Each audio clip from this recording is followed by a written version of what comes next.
Blair Waldorf called Xaden. She wants her headbands back. At what point in your relationship does your boyfriend have to tell you that he knows your brother that is dead is alive? That's an important question. And I do think 6 weeks may be like a little early to expect that. Hi, my name is Michelle. Welcome back to my channel. Today we are going to be talking about Ironflame. Ironflame is the second book in the Fourthwing book series, which is, I think, officially called the Empyrean series. Ironflame, we're picking up like pretty closely to where we last left off, which is that at the end of the last book, I'm about to spoil all of Fourthwing. So if you haven't read Fourthwing yet, for some reason you're watching an Ironflame recap, you should probably go do that first. Okay, great. At the end of Fourthwing, Violet is in this city in Tairn, where the rebellion was, and it was a city that was destroyed during the rebellion, but it's being rebuilt because actually the city is housing the rebellion. And Xaden is one of the leaders in this rebellion, and he is helping people. The rebellion is like mostly over the fact of like the borders. So the borders right now for Navarre are like very intensely closed. They're very closed borders, and the rebels want to open the borders a little bit more because the Pomoreshi people, especially those living along the borders, are facing a lot of bad news. There are these creatures called Venin, which are spooky, ooky guys that draw their power from the earth rather than from dragons. And they are like terrorizing the Pomoreshi people. The only thing that can fight the Venin is this particular alloy that Navarre had a lot of, and Navarre uses it to power their wards, which are these walls, not real walls, but like magical walls around most of the empire of Navarre that prevent Venin from getting inside. Okay. The Pomoreshi people also don't ride dragons, they ride griffins. At the end of the last book, Violet found all of this information out from Xaden. She's not super happy that he lied to her. She almost died in a Venin attack, but she was able to survive because her brother, Brennan, saved her. And we did indeed think Brennan was dead for all of Ironflame. In fact, Violet has thought her brother was dead for the last 6 years. In fact, he's just been chilling with her boyfriend Xaden the whole time. And she is a little bit mad at Xaden because he did keep the fact that she has a brother secret from her. Which, you know what? Honestly, I do think that's a fair reason to be mad at your boyfriend. I do. Sue me.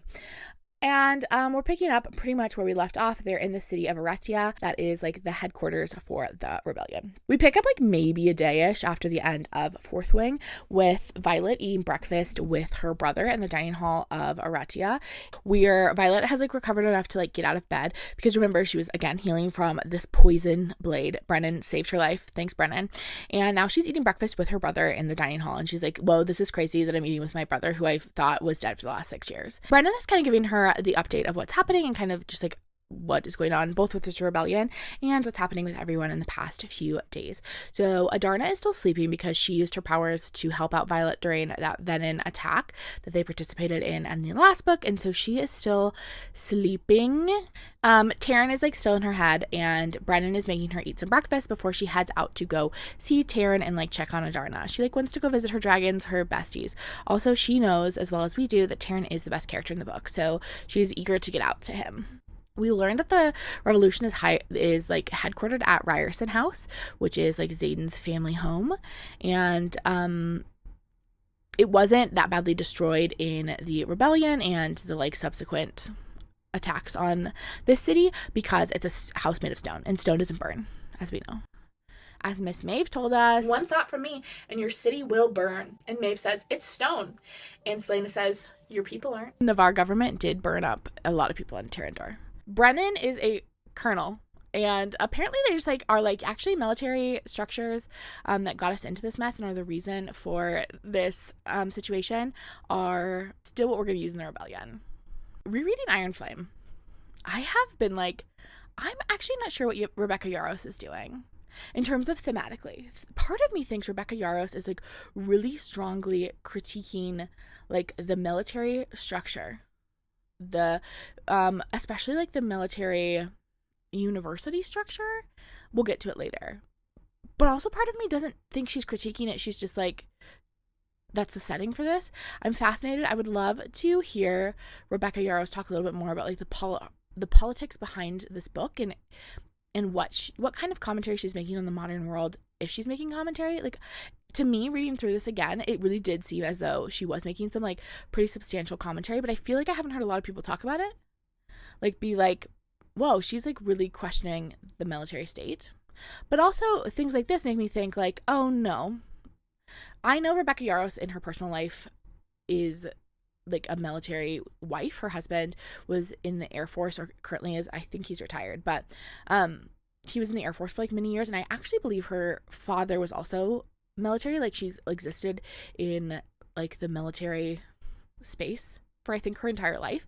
And so it makes sense that this book heavily takes place within like a military setting. Like, this setting is military largely. We're at like a military university, we're at a war college, and then even within the rebellion it's structured so like formally like a military. And I don't know if that's because those are the structures that Rebecca is like most familiar with, or if it is because she's like trying to explicitly make a critique of those structures. It's unclear to me. Like, sometimes I'm like, oh, this is very clearly a critique. And other times I'm like, no, I think that's just the setting. After breakfast, Brennan is headed to a meeting with some important people, including Xaden. There is like, I believe 7 like important leaders, including Brennan and Xaden, and they are like voting on something.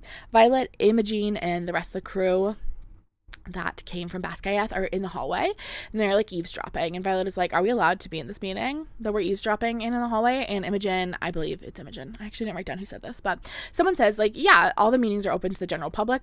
And Violet's a little confused because they are hiding in the hallway. They're like tucked out of sight in the doorway, but it becomes very clear to her why that they've tucked themselves away. It's because the meeting is about them. The meeting is to discuss whether the students from Basgiath should return to the university or stay in Aretia. What would be the better move for them in general?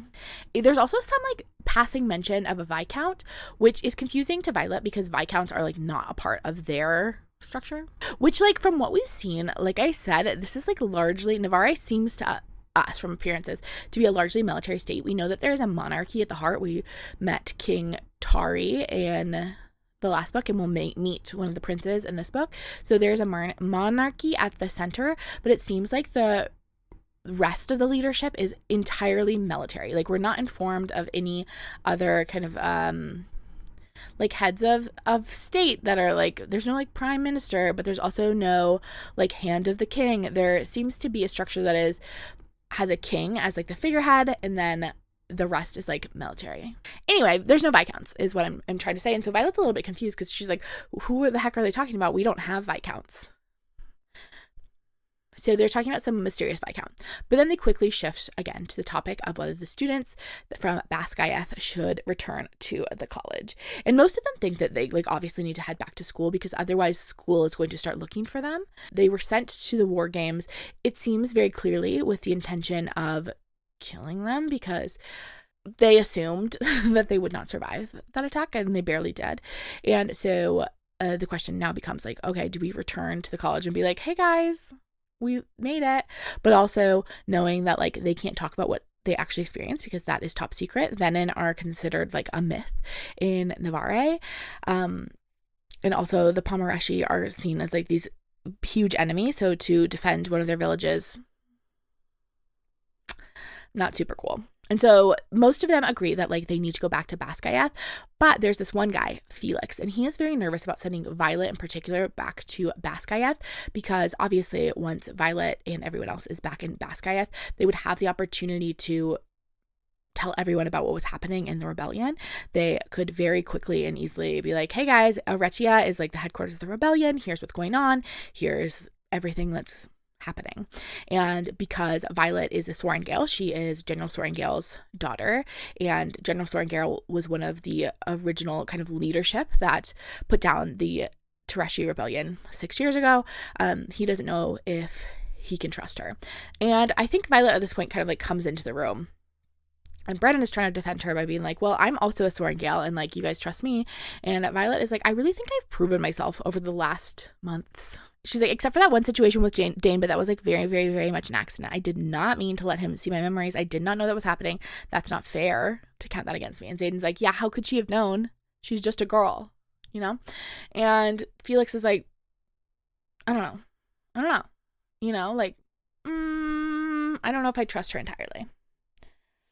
And Xaden is like, I will vouch for her. Like, I will take her as my responsibility. If anything happens, like, it'll be my fault. And they're like, yeah, but like, it's kind of a big deal. And as they're leaving, it's like not totally decided, but as they're leaving, Xaden turns to Violet and he's like, hey, girly, like, when we leave, you'll come with us. Like, no matter what they say, like, I'll take you back to Basgaiath. But for now, like, enjoy this time with your brother. Who knows when you're going to get to see him again, and go ahead and enjoy hanging out with him. So Violet and Brennan hang out some more, and they head out together to go check on her dragons. And they spend a little bit of time chatting about how, you know, it's not super nice to let your whole family think that you're dead. And Brennan is like, well, I know, but you, like, at least had Dad. And Violet was like, yeah, until we didn't. Like, he did also die. And Brennan was like, yeah, that is a bummer. Like, Brennan really didn't have a choice. Like, he found out the truth of what was happening with the borders and with the Pomerashi people, and he could not return to Navarre and support that happening. Like, he knew it was an injustice that he couldn't allow, but also that he didn't have enough power to, like, stand against it in Navarre, and so he felt his only choice was to join the rebellion. But Violet is like, yeah, but you left us there. You've just, like, left us there. And then he kind of explains the story of, like, what happened and how when everyone thought he had died, he had actually not died, and he had been fairly close to death, and Niolan, who was Tairn's last rider, did die saving him. And although the truth of the matter is he didn't die in an attempt to save him, he was able to actually save him. And then dragons, like, took him into a network of caves and, like, helped him regain his strength, and here he is. And he talks a lot about how he could not go back to Basgaiath and to Navarre because he could not live, like, the lie of what was happening there. And then we get, like, a general update on kind of, like, what is happening with the Venin. The Venin has been wreaking, like, a lot of havoc, and they've been moving north mostly, but Felix actually thinks within the next 6 months they're going to have enough strength to attack Navarre because they have been getting stronger and stronger.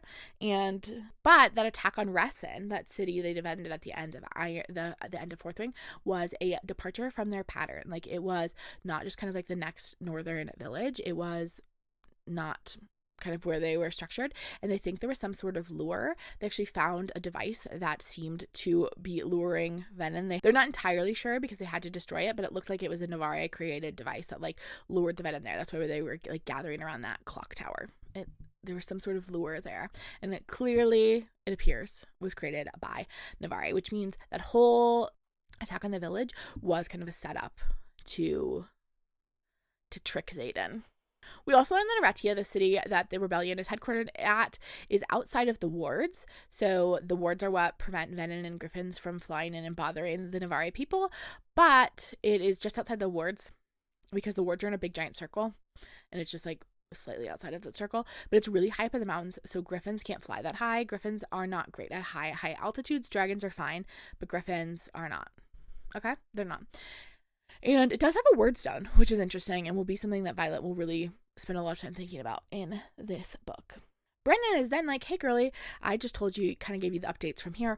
Do you want to tell me what the deal is between you and Xaden? It seems like you're maybe madly, deeply, profoundly in love. Just curious about that. They're clearly, like, romantically entangled with the way that, like, Xaden never left Violet's side when she was passed out, but also, she doesn't seem, like, thrilled with him in the moment. And Violet's, like, really conflicted because she does not know if she can trust Xaden with all of these secrets. And again, I do think it is reasonable. I do think it is reasonable to have these feelings.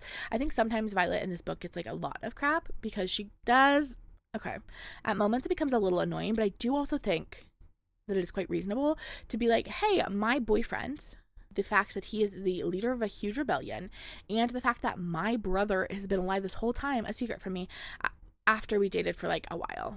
I mean, they didn't date really for that long, though. I don't know. I think they, like, slept together for the first time 6 weeks before the Venin attack, if I recall the timeline of events correctly. So I guess that's, like, not that long. At what point in your relationship does your boyfriend have to tell you that he knows your brother that is dead is alive? That's an important question. And I do think 6 weeks may be, like, a little early to expect that. I mean, they were, like, friends. They were like close friends before that, but like the sleeping together did kind of like mark the movement from like friends to more than friends, I would say. I mean, they kissed earlier, but the kiss was like, we should never do that again. Their kind of like timeline of relationship is a little confusing, and I don't know who's to blame in this situation. 6 weeks seems kind of fast to confess that you're the leader of a rebellion, especially when the person you're confessing it to's mother like did kill your father for doing the same thing, you know? Am I Team Xaden or Team Violet in the secret keeping in Denver? I don't know. I really do waffle. Anyway, it's time to visit the dragons. They get out there, and Sigale is, who's Xaden's dragon, if you forgot, is defending Adarna. Like, not defending her. There's no active defense needed, but, like, protecting Adarna, like, standing guard while Adarna rests. As Brennan approaches, Sigale growls at Brennan, and Violet's like, hey, that's my brother, like, he's cool, don't even worry about it. And Brennan is like, oh, she very much knows that I'm your brother. She like does not care. She does not like me. And Violet's like, oh, well, don't take it personal. Sigale like literally doesn't like anyone, but I think I'm growing on her. And Sigale says mentally, like a tumor. And I do think that's funny. I love Sigale. I wish we got more of her. We get a ton of Tairn, which thank goodness. I love Tairn so much. Truly the MVP of this whole series. Truly the MVP of this whole series. If anything were to happen to him, I would leave. I would say, oh, I actually have to go. I'm never going to read this book again. I don't know if there's any coming back from that. Anyway, Adarna has doubled in size over the last few days. She, remember, was a baby. She was just a little baby Feathertail, and she's doubled in size over the last few days while Violet has been sleeping, and is also black now. She is like fully like a black dragon, and Violet is like, Tairn, are you sure this is not your kid? And Tairn is like, I promise she's not my kid. And Violet is a little sus, but I don't think Tairn would lie to her about this. So Adarna is now a black dragon, which is so sad because I loved little gold Adarna. She's like a black teenage dragon, and they're like, this rapid growth is probably caused by the fact that she like utilized her powers so much and so like heavily that has caused her to like enter adolescence early. And they talk about the fact that Adarna needs to enter this thing called the dreamless sleep, which is this period of like hibernation essentially that dragons go through in their adolescence to kind of allow their magic to form and allow like them to transition from like childhood dragon to adult dragon. But for now she's just like a cranky teenager, and I love her so much. And she apologizes to Violet that she can't stop time anymore, and Violet's like, you literally saved everyone, no big deal. Also, we knew this was gonna happen. Like, this is just a part of growing up. It's okay.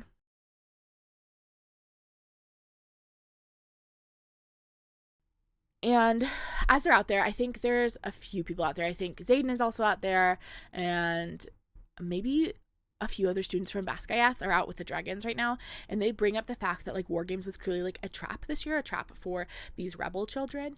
And the statement is made that like Dane's father, General Atos, was the one that like coordinated it all, and so like very clearly he knew what was going on. But it seems to them that like, and especially to like Violet's like, I don't think my mom was involved. And so that's kind of the conclusion they're coming to, is that Violet's mother was not directly connected to the specific trap of the War Games, but that General Atos was. So General Atos, and they don't know who else, definitely knows what's going on, but they're not sure how many other people do as well. And then the plan is that they need to head back to Basgiath as soon as possible then to kind of reappear. And Violet turns to Tairn. I'm going to read you a section from this because I think it's funny and cute. So we're going to read it for fun. So they've decided they're going to fly back to Basgiath, and Violet turns to Tairn and she says to him, can you fly her back to the Vale? Meaning Adarna, because she's so much bigger now. She's huge. And Tairn says to her, I've killed lesser riders for that kind of insult. Violet goes, so dramatic. Adarna, I can fly myself, she argues, gaining her balance from the aid of Xaden's shadow. It's just in case. Violet promises her, but she eyes me with deserved skepticism. Get the harness done quickly, Xaden says. I have a plan, but we have to be back in 48 hours for this to work. And a day of that is needed for flight time. What's in 48 hours? I ask. Graduation. So they're headed back to Basgiath for graduation day. So we just got like a brief meeting. Goodbye to Brennan. So nice seeing you, dead brother. They're back at Baskayeth after 18 hours of flight. It is graduation day. The plan is for Tairn to drop off Violet as quickly as possible and then to immediately take Adarna to the Vale. They're going to try to hide Adarna from all the other dragons and from anyone else seeing her, because they do not want the information revealed about like the Feathertail situation, in which that Feathertails are just baby dragons. That is like a danger to the baby dragons everywhere. And so it's important to the dragons, Sigale, especially Sigale, like continues to make this point to like keep those baby dragons of the Vale safe and sound. On the whole flight there, Violet and Tairn are kind of like chatting, and Violet is like, I would never keep secrets from you, Tairn. And Tairn is like, okay, well, I did keep secrets from you, because obviously Tairn knew about the whole Xaden situation. He's like, I can't do anything about the last 9 months when I've been lying to you. All we can do is like move forward. So build a bridge and get over it. And she does. She says, you know what? I'm not going to hold this against Tairn, because Tairn is just like not giving her any room to. He's like, can't do anything about the past. Let's keep moving forward. And Tairn is like, hey, I'm going to drop off Adarna at the Vale, and then I will come back and like circle back here in case things go south with this like graduation plan, in case they like are trying to like murder you and stuff. Okay? Okay. And he flies off. Xaden and Violet are walking into the school together. She is like really in a cranky mood. She's decided that after thinking about it, she's mad about the secrets thing. And again, I do think that's reasonable. I don't think necessarily Xaden needed to do anything differently, but I do think the dead brother thing is really just like a hard thing to move past. Knowing that my brother is alive and not telling me, even if you've only been dating for 6 weeks, I don't know if that's that would be something I could get past, you know? They arrive, and the other cadets are like, oh my gosh, hey guys, we like good of you to finally show up, because War Games ended like a couple days ago. Everyone else has been back at the college for a minute, and they also never showed up to War Games. And so everyone was like, nice of you to finally show up. Where the heck have you been? But they're like relieved of that, because if everyone was like just thinks they like messed up War Games somehow, they like got lost or whatever, that means that they don't know what actually happened, which is good, because if they knew what actually happened, things would be like bad news bears for our besties. First order of business is for Violet and Xaden to head to Liam's room. Liam was like Xaden's brother. They were incredibly close and was a really good friend of Violet, and he died at the end of the last book. It was so incredibly sad. And he has been writing letters for his sister, who is going to start at Baskayeth soon, at the next first day. Like, I think actually in a few days, because graduation day happens like a week before new students start. So Sloane, his sister, is about to start, and they go to his room and save the letters before the leadership comes and burns his things, because in Navarre, the like tradition is to burn all of the items of the deceased person as a way to like kind of like send them off into the next life. As soon as they leave Liam's room, they run into Rhiannon, and Rhiannon's like, oh my gosh, it's so good to see you. I did think you were dead. Violet explains that Liam did die, and she passes off Liam's letters, and she's like, will you hold on to these for me in case something happens to me? Because she's a little worried that things are not going to go super well on graduation day. Remember, Dane's father set them off with the like impression that they were not going to come back alive. So things could go south quite quickly, and she wants to make sure these letters make it to Sloane. That's really important to her. So she passes them off. Rhiannon is like, hey, where were you? What the heck was going on? And I think they lie and say they like got lost or something. I don't know. They like make up some story about what happened to them. And as soon as Rhiannon is out of earshot, Violet says to Xaden, how do you do it? Lie to the people you care about. And I don't know. I love that. I think that's funny. Like, I have to stand a petty princess. And I think Violet is indeed a petty princess. Good for her. And Xaden is like, well, I didn't want to put you in a position where you had to lie to your friends. And Violet's like, hey, how long was it? I think they're having this conversation on their mental telephone as they like walk into the courtyard with everyone else. How long did you know about Brennan, my brother, who was actually alive when I thought he was dead? And Xaden was like, well, since he like died, I've known since pretty quickly after. That is crazy. Sorry. I think that is insane. I would be so mad if my boyfriend, even if he was only my boyfriend of 6 weeks, didn't tell me that my brother was alive, and he knew it the whole time. And I understand that there are other things going on, and I like am also not saying that I totally blame Xaden, but I do blame him a little bit, and I think Violet is within her rights. Also, I don't know, I didn't talk about this in their 18-hour dragon flight. They have a mental telephone that they can use literally anywhere. I'm sure they were flying like fairly close to each other. Why didn't they talk to each other on the mental telly? On the 18-hour flight. Now we're about to like deal with some like really big drama, and it would like probably be better if they weren't like talking about their own interpersonal drama while that was about to unfold. But whatever. Xaden says to her, this thing that will drive me cuckoo bananas: I'll answer any questions you want to ask about me. You fell for the leader of the revolution, so to some degree, I'm going to always have some secrets. He's like, I'm happy to answer any question you ask me, but I'm also not willing to provide you information. So if you don't know to ask the question, unfortunately, I can't give you an answer. And this sucks. Sorry. This is a sucky deal. This is a sucky deal for Violet. Because, like, would she have known to ask him if her brother was alive? No, she doesn't know what questions to ask because she doesn't know what information she's lacking. Anyway, they head to the courtyard to go to formation for the morning in front of everyone, and everyone is like really surprised they're alive. Violet's mother is clearly like relieved. There's no like sense of like anger or like shock or confusion. Like, it's just relief. And to Violet, that is like the confirmation she needs that her mother did not know about this plan, that this was clearly Dane's father's plan, pretty much alone, at least excluding General Sorrengail. And Captain Fitzgibbons says, if you weren't dead, then why were you reported to the death roll? Like, they were about to be read out on the death roll. And General Atios says they've been missing 6 days, but apparently they were just deserters. And Xaden is like, well, you sent us into combat. And General Sorrengail is like, what are you talking about? Xaden says, I was instructed to take a squad beyond the warrens at Athbine. We stopped to rest and were attacked by a raid of griffins. They killed Soleil and Liam, and we almost lost Sorrengail too. And General Atios is like, that's not true. That didn't happen. I don't know what you're talking about. And Violet like tells a similar story. They essentially modify the story, and they cut the part about the venom, and they just say that they were attacked by a group of griffins and how she almost died, and how the outpost at Athmine was deserted when they arrived there. Xaden then pulls the note that Dane's father left for him in his own handwriting, stupid head, that said that they had to choose to keep watch over a nearby village or race to El Tuval, but they couldn't race to El Tuval because of Violet's injury. They like had to find someone who could heal her, and then they found someone who could heal her, and then they spent a few days resting and recovering in order for her to be like well enough to fly back to Basgiath, and that's why they've been gone. And he has the note with him, and he pulls it out and he gives it to General Sorrengail, and she immediately recognizes Dane's father's handwriting, and it's like obvious that he did do this. And he's like, yeah, I did do that. And she's like, why the heck did you like empty an entire outpost for the war games? This is stupid. Like, come to my office later, you crazy person. What are you up to? I do not like it. And then Dane comes over to Violet. So like that happens. Everyone's kind of like, yay. I guess we're not going to be like executed publicly right now. That's great news. And Dane comes over to Violet and is like, oh my gosh, I was so worried about you. I'm so glad to see you. And Violet says, touch me and I swear to the gods I'll cut your hands off.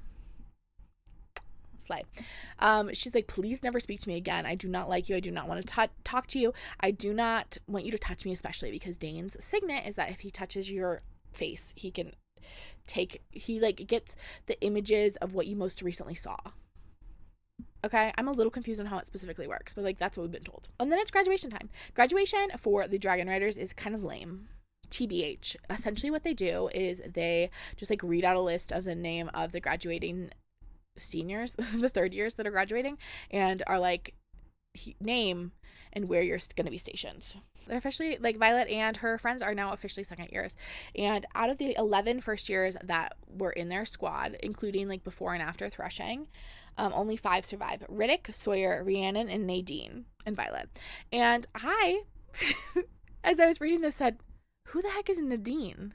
I don't think I've seen her before. Who the heck is she? I went in Fourthwing and I did search her name, and she is in there. She's just like not a prominent character. She participates in like one conversation in Fourthwing, but apparently she's been in their squad the whole time, just like real quiet in the back. So Nadine, we're so happy to have you. Thanks for playing. Party time post graduation. The third years will all have to leave for their outposts in the next 24 hours, but they also have like, but everyone else has like 5 days off before the new first years arrive and like the new school year begins.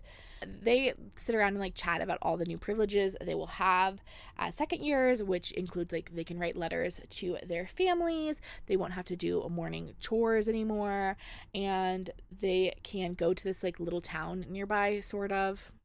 They're like really not supposed to because writers have caused problems there in the past, but they can pretend they're going for religious reasons and then like go to town. And they're also allowed to talk to people from other quadrants. Like they're just given like a lot more freedom with their free time, and they also have more free time. Like they have more free time. The classes are harder and there's a lot more homework, so like that's why they have the free time. But like they're in class and in structured like teaching less than they were as first years. But Xaden, turns out, is not leaving in the morning like most of the riders. He is actually leaving the night before because wing leaders normally have to leave early because they want their rooms cleared out so like the next year's wing leaders can get access to their new rooms. And Xaden's like, so I gotta leave now unless you want to share your bed with me. And Violet's like, no, I'm still mad at you. And then Xaden says to her, you have to have the guts to start asking the questions you want answers to. Again, I do indeed hate this questions game that Xaden decides to play. It like really feels like he's like Rumpelstiltskin. He's the troll, he's the bridge troll. Like he's a troll under a bridge, you know? Like he lives in a fairy tale and he's gonna grant you 3 wishes. Like he's a genie. Why are we making her ask questions in order to give her answers? She does have questions. What secrets do you have? There you go, there's the question. And he's like, no, not that question. You have to ask the right question. How am I supposed to know what the right question is? General Atos is showing up as like Xaden's preparing to leave. He's like, you know, loading Sigale up, and he's like, hi guys, I actually just wanted to introduce you to our new faculty member. His name is General Varrish, and he is the worsty. He doesn't say that last part, but you'll find that out pretty quickly. He's here to like whip things into shape. Things have gotten a little lax here at Bascayath War College, and he's here to help us pull things together. Xaden is stationed at this place called Samara, and it's the most southern station in Navarre, and it is like a full day's flight essentially from Navarre, which is, you know, not great because Sigale and Tairn are mated dragons, and if dragons are mated, they like need to be close to each other, otherwise they like there's like physical discomfort that happens. In Fourthwing, the only time that they were apart, they were only able to be comfortably apart for about 3 days before they like reunited. And so to have them be apart this far apart is like really troublesome. And essentially the compromise that leadership has been willing to make for their dragons is that every 7 days, either Violet or Xaden will take leave and they will be able to go see the other. So essentially every Saturday they will see each other, the dragons, alternating which place they go to. So 1 week they'll be at Bascayath, and then the next week they'll be at Samara, and then the next week they'll be at Bascayath. Tairn is obviously unhappy about this. He wants to go hang out with his girly all the time. And by his girly, I mean his wife, his dragon wife, Sigale. And but that's the way it is. Obviously Dane's dad is up to this because he's cranky that they survived the little scheme he put together. And then also he was found out, and he says to both of them as Xaden gets ready to leave, you know, I was worried about our earlier conversation until I remembered something. Secrets make for poor leverage. They die with the people who keep them. Which is like clearly a threat. As he's talking to Violet specifically now, he says, do be careful who you share your war stories with, Violet. I'd hate to see your mother lose either of her daughters. Again, threatening. This obviously does upset Violet. She doesn't love being threatened by this creepy man. And especially this man who, like, she's known since she was a child. Like, her and Dane were, like, really close friends. Dane's father and her mother, like, work very closely together. And so, like, this man has, like, watched her grown up and has been, like, I mean, like, not that he was, like, an important part of her life necessarily, but, like, he is her childhood best friend's father. Like, he has known her since she was small. And to, like, so blatantly threaten her, not nice. And so she does set off some lightning in the courtyard. And then Xaden and Violet say their goodbyes. Most of it happens in their head. They carry on, like, an out loud conversation in order to kind of, like, cover up what is happening in their head. But, like, most of the truth of the matter is happening in their head telephone. And Xaden explains to her that their dragons won't be able to talk over the distance, only sense emotions. And they can't send letters because leadership will be reading all of their letters between them. And he tells her to not get involved with whatever Bodhi is working on. Like, Bodhi is working on some work for Xaden and for the rebellion, and it will be safest and best for Violet to remain kind of clueless about this, but also to only trust the people who are with them at Resin. He's like, do not trust any of the other rebel kids. Don't trust your friends. Like, do not share these secrets with anyone. Like, you do need to keep them top secret.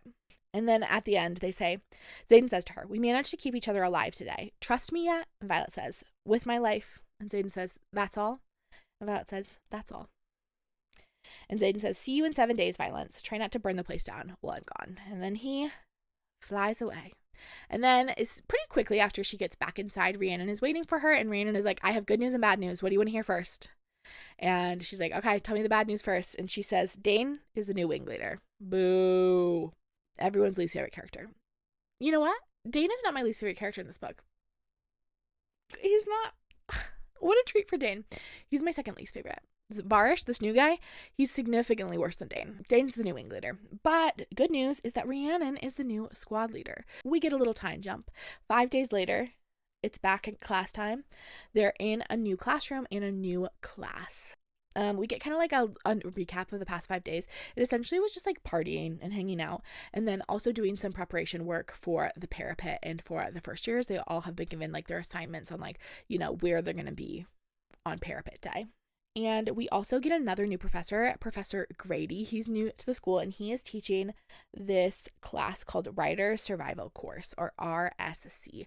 And it is a course that is like top secret, and it's a course that the second years take and are not allowed to talk about, that is essentially to prepare them for how to survive if they are stranded without their dragons, if they're like on the ground on other enemy lines. So it'll be like they need to learn how to like camp and do that sort of stuff, but also how to withstand torture. Fun. There's like 2 big assessments that happen with RSC, and one will happen with like in a few weeks, kind of like the beginning of the year, and then there will be a mid-year assessment as well, and those will be random. You do not know when those are going to happen. Those are just going to randomly happen.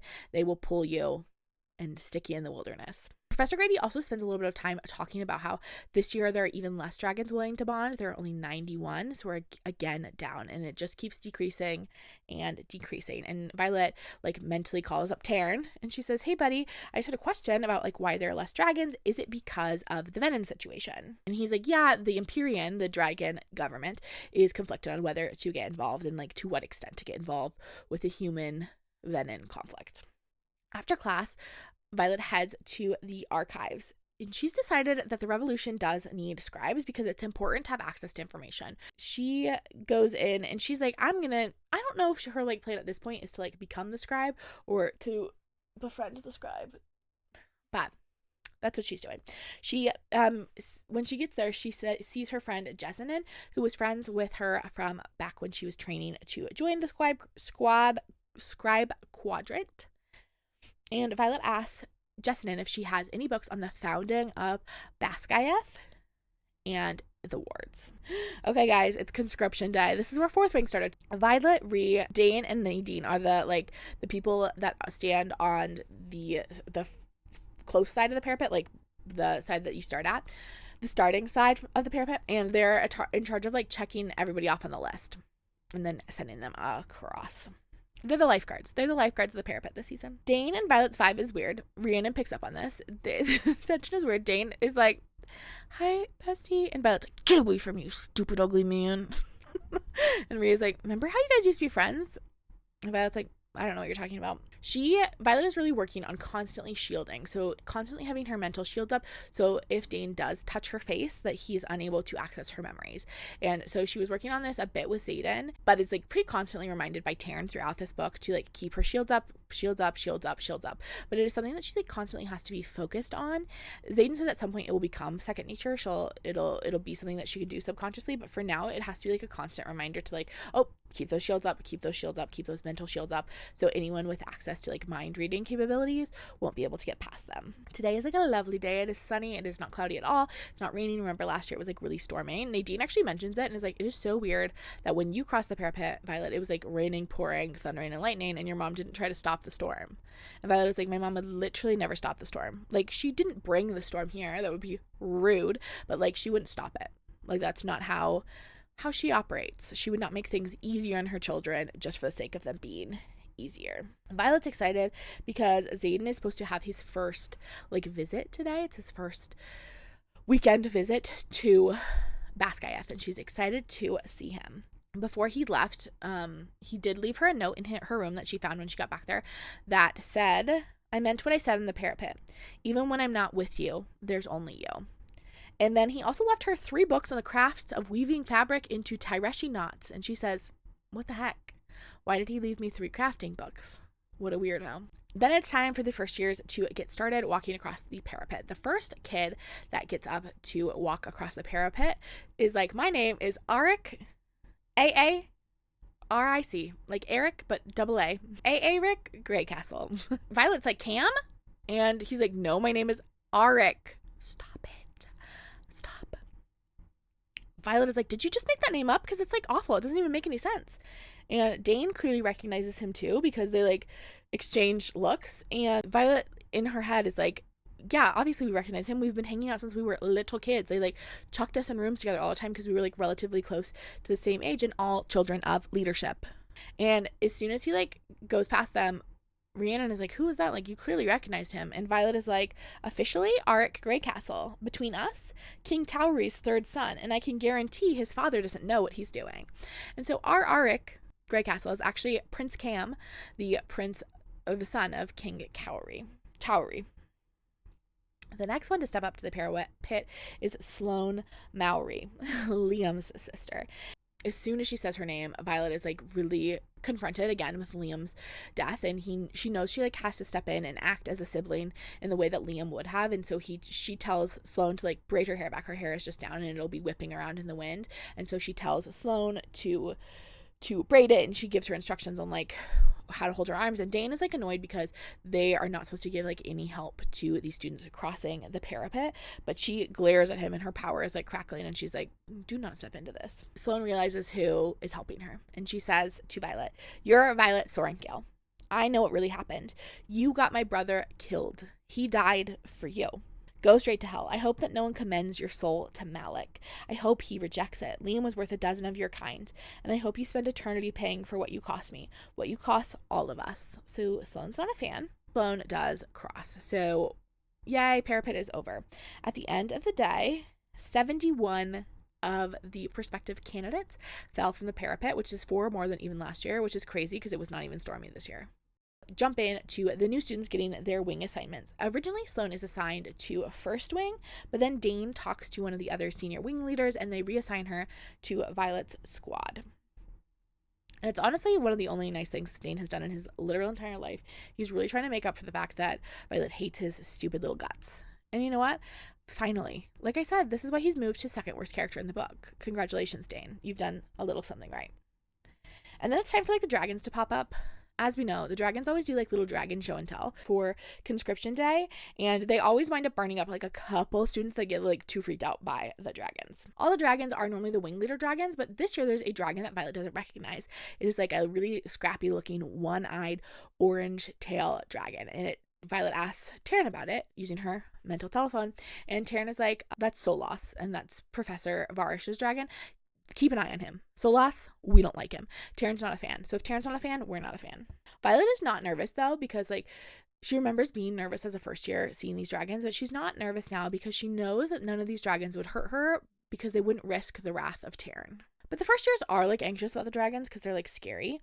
And one of them runs, which means that the dragons are going to flame them because that's the way it goes. If you run during this part of Conscription Day, you do get flamed.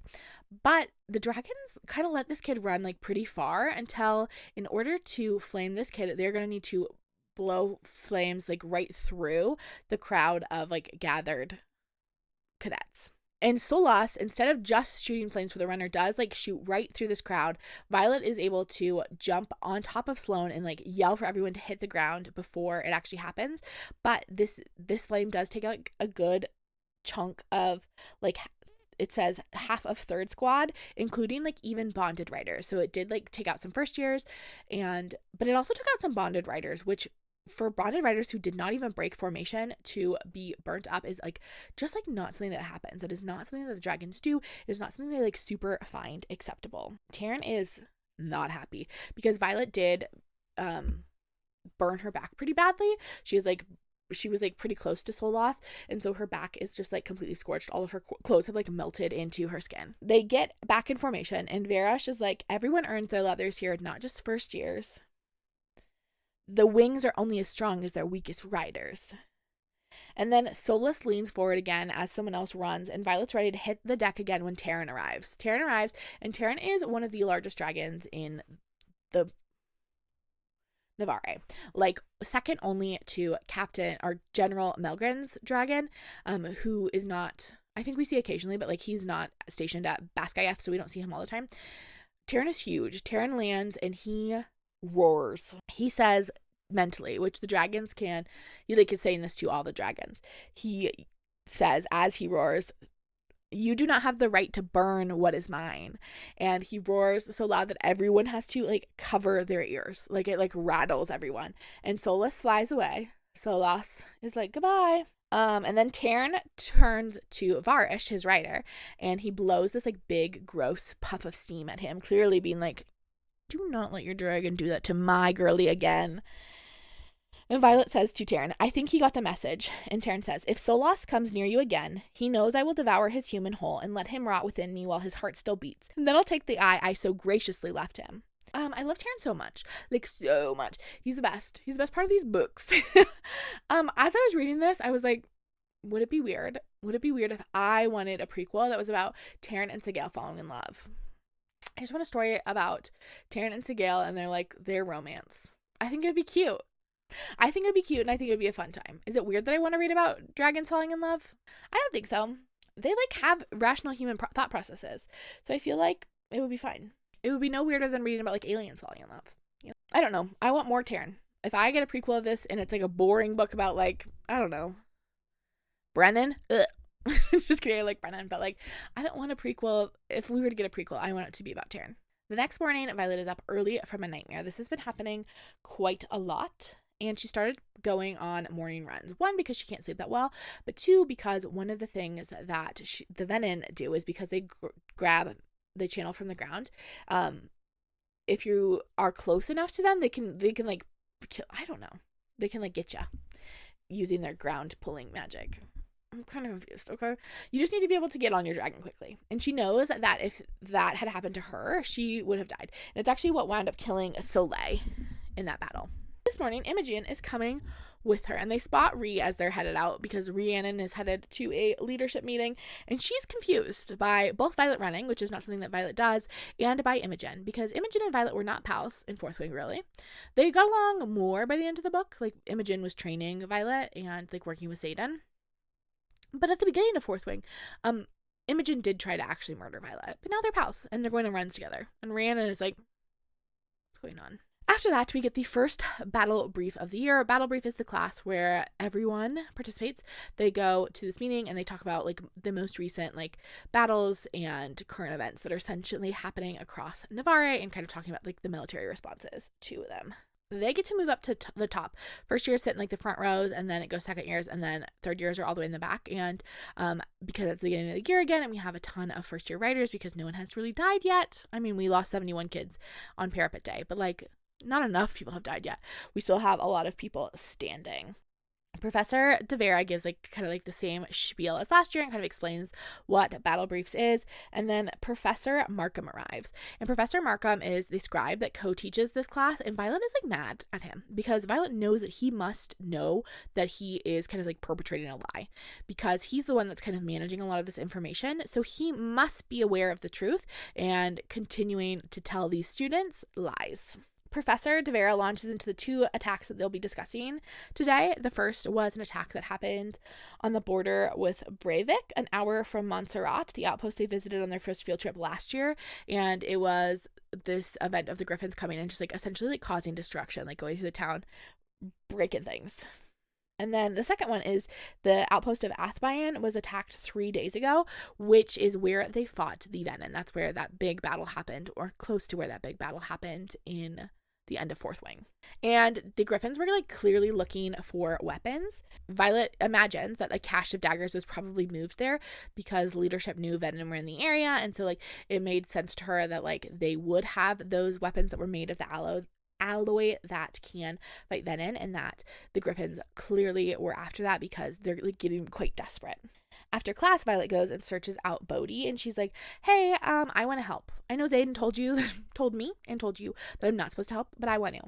And Bodhi is like, I I literally have direct instructions to keep you as far away from everything we're working on as possible. You were supposed to be literally not involved at all. And he's like, I totally get it that you want to help and be involved, but like, it is safest and best for everyone if you just like chill and act like nothing happened. And then Violet goes and she sees Rhiannon, and Rhiannon is like, hey, I wanted to talk to you before breakfast, but I didn't get the chance. I think the school is actually hiding something from us. Something weird is happening. And she explains that there's something happening in the Healer's Quadrant. She had like brought one of the students to the Healer's Quadrant to see Nolan, who's a mender, who's like able to like, he's a dragon rider, but he has a signet of being able to mend things, which is really great for healing because he's able to restore anything back to its original state. And she's like, I got there and Nolan is looking like terrible. Like he's looking like exhausted and drained, and there's this door at the back of the Healer's Quadrant that is locked, that is guarded and locked, and that is super weird. Like, what are they doing? Like, do you think they're like interrogating someone? And they're like, no, clearly not, because like they have interrogation cells in the basement of Basgiath, so it would be weird that they were in the Healer's Quadrant. And so it's just like confusing, but something's going on. And Violet's like, I don't know, there's probably like a reasonable explanation for this. Sure, Violet. Violet just learned that like everything she learned about like their borders was like a complete lie, and she's like, there's probably like a very reasonable explanation for why there's a guarded door in the Healer's Quadrant. Let's not ask any follow-up questions. I mean, in her defense, she does have a lot on her plate. It is assessment day in sparring class, and they are watching all the first years spar for the first time. And again, Rhiannon comes up to Violet and she's like, hey, are you mad at me? It like really seems like you were avoiding me and the rest of the crew. Like you're not eating lunch with us, you're like running with Imogen, like things are weird. Are you like upset because you didn't get leadership and I did? And Violet is like, no, like I'd be a terrible executive officer and I have to leave like every other weekend to go see Xaden, which is like also doesn't help things. Like, no, I'm fine with not making leadership. And Rhiannon is like, okay, so what's the deal then? But before they can really like suss it out, and Violet has to lie, they are distracted because it is time for Sloane to spar for the first time and against Eric. And Sloane is like, no, thank you. I would actually like to fight Violet instead. I can take her. And the professor is like, literally, no. You're a first year and Violet will actually beat you. Sloane is like, no. Imogen told me in her letters that Violet's joints pop out of place all the time. So I think I could take her. And Imogen is like, you couldn't take her. She is better at fighting than you. And then someone is like, did someone say Sorengale? A deep voice asked from behind. And Nadine whispers, popular today, aren't you? Because like people have been like wanting to talk to Violet all day. And Nadine turns to the guy and is like, hi, I'm Violet Sorengale. She points to her purple hair. See, like my hair. Do you have a message? But she doesn't get to finish because he snaps her neck. Crazy. So Nadine, the girl I forgot from the last book, I only needed to remember her for like literally 1 minute because she does get her neck snapped in chapter 9. So guess it wasn't super important for me to remember her. Violet immediately pulls her daggers out and she starts to fight the guy. She says, leave this one to me. And her dragons are like chatting about what's happening in her head, and she shields them out. And then he leans over her. He's like got her on the floor. He leans over her and whispers, secrets die with the people who keep them. And Tairn's scared because he thinks that Violet's gonna die, I guess. I don't know. But then Violet knifes him in the kidneys and he dies. And then Dane comes over to check on her and she's like, don't touch me. And everyone is like, what is happening with you and Dane? What is the deal? And then the professor is like, hey girlie, so a guy tried to murder you and then you like definitely got beat up a little bit and it looks like you have a concussion. Do you want to sit out the rest of class? And Violet's like, no. I do not want to sit out the rest of class. And she watches the rest of assessment day, and it turns out Sloane is really bad at fighting. She's really bad at fighting. Xaden is waiting for her in her room when she returns. It has been 8 days, not the week that it is supposed to be, but he's finally here.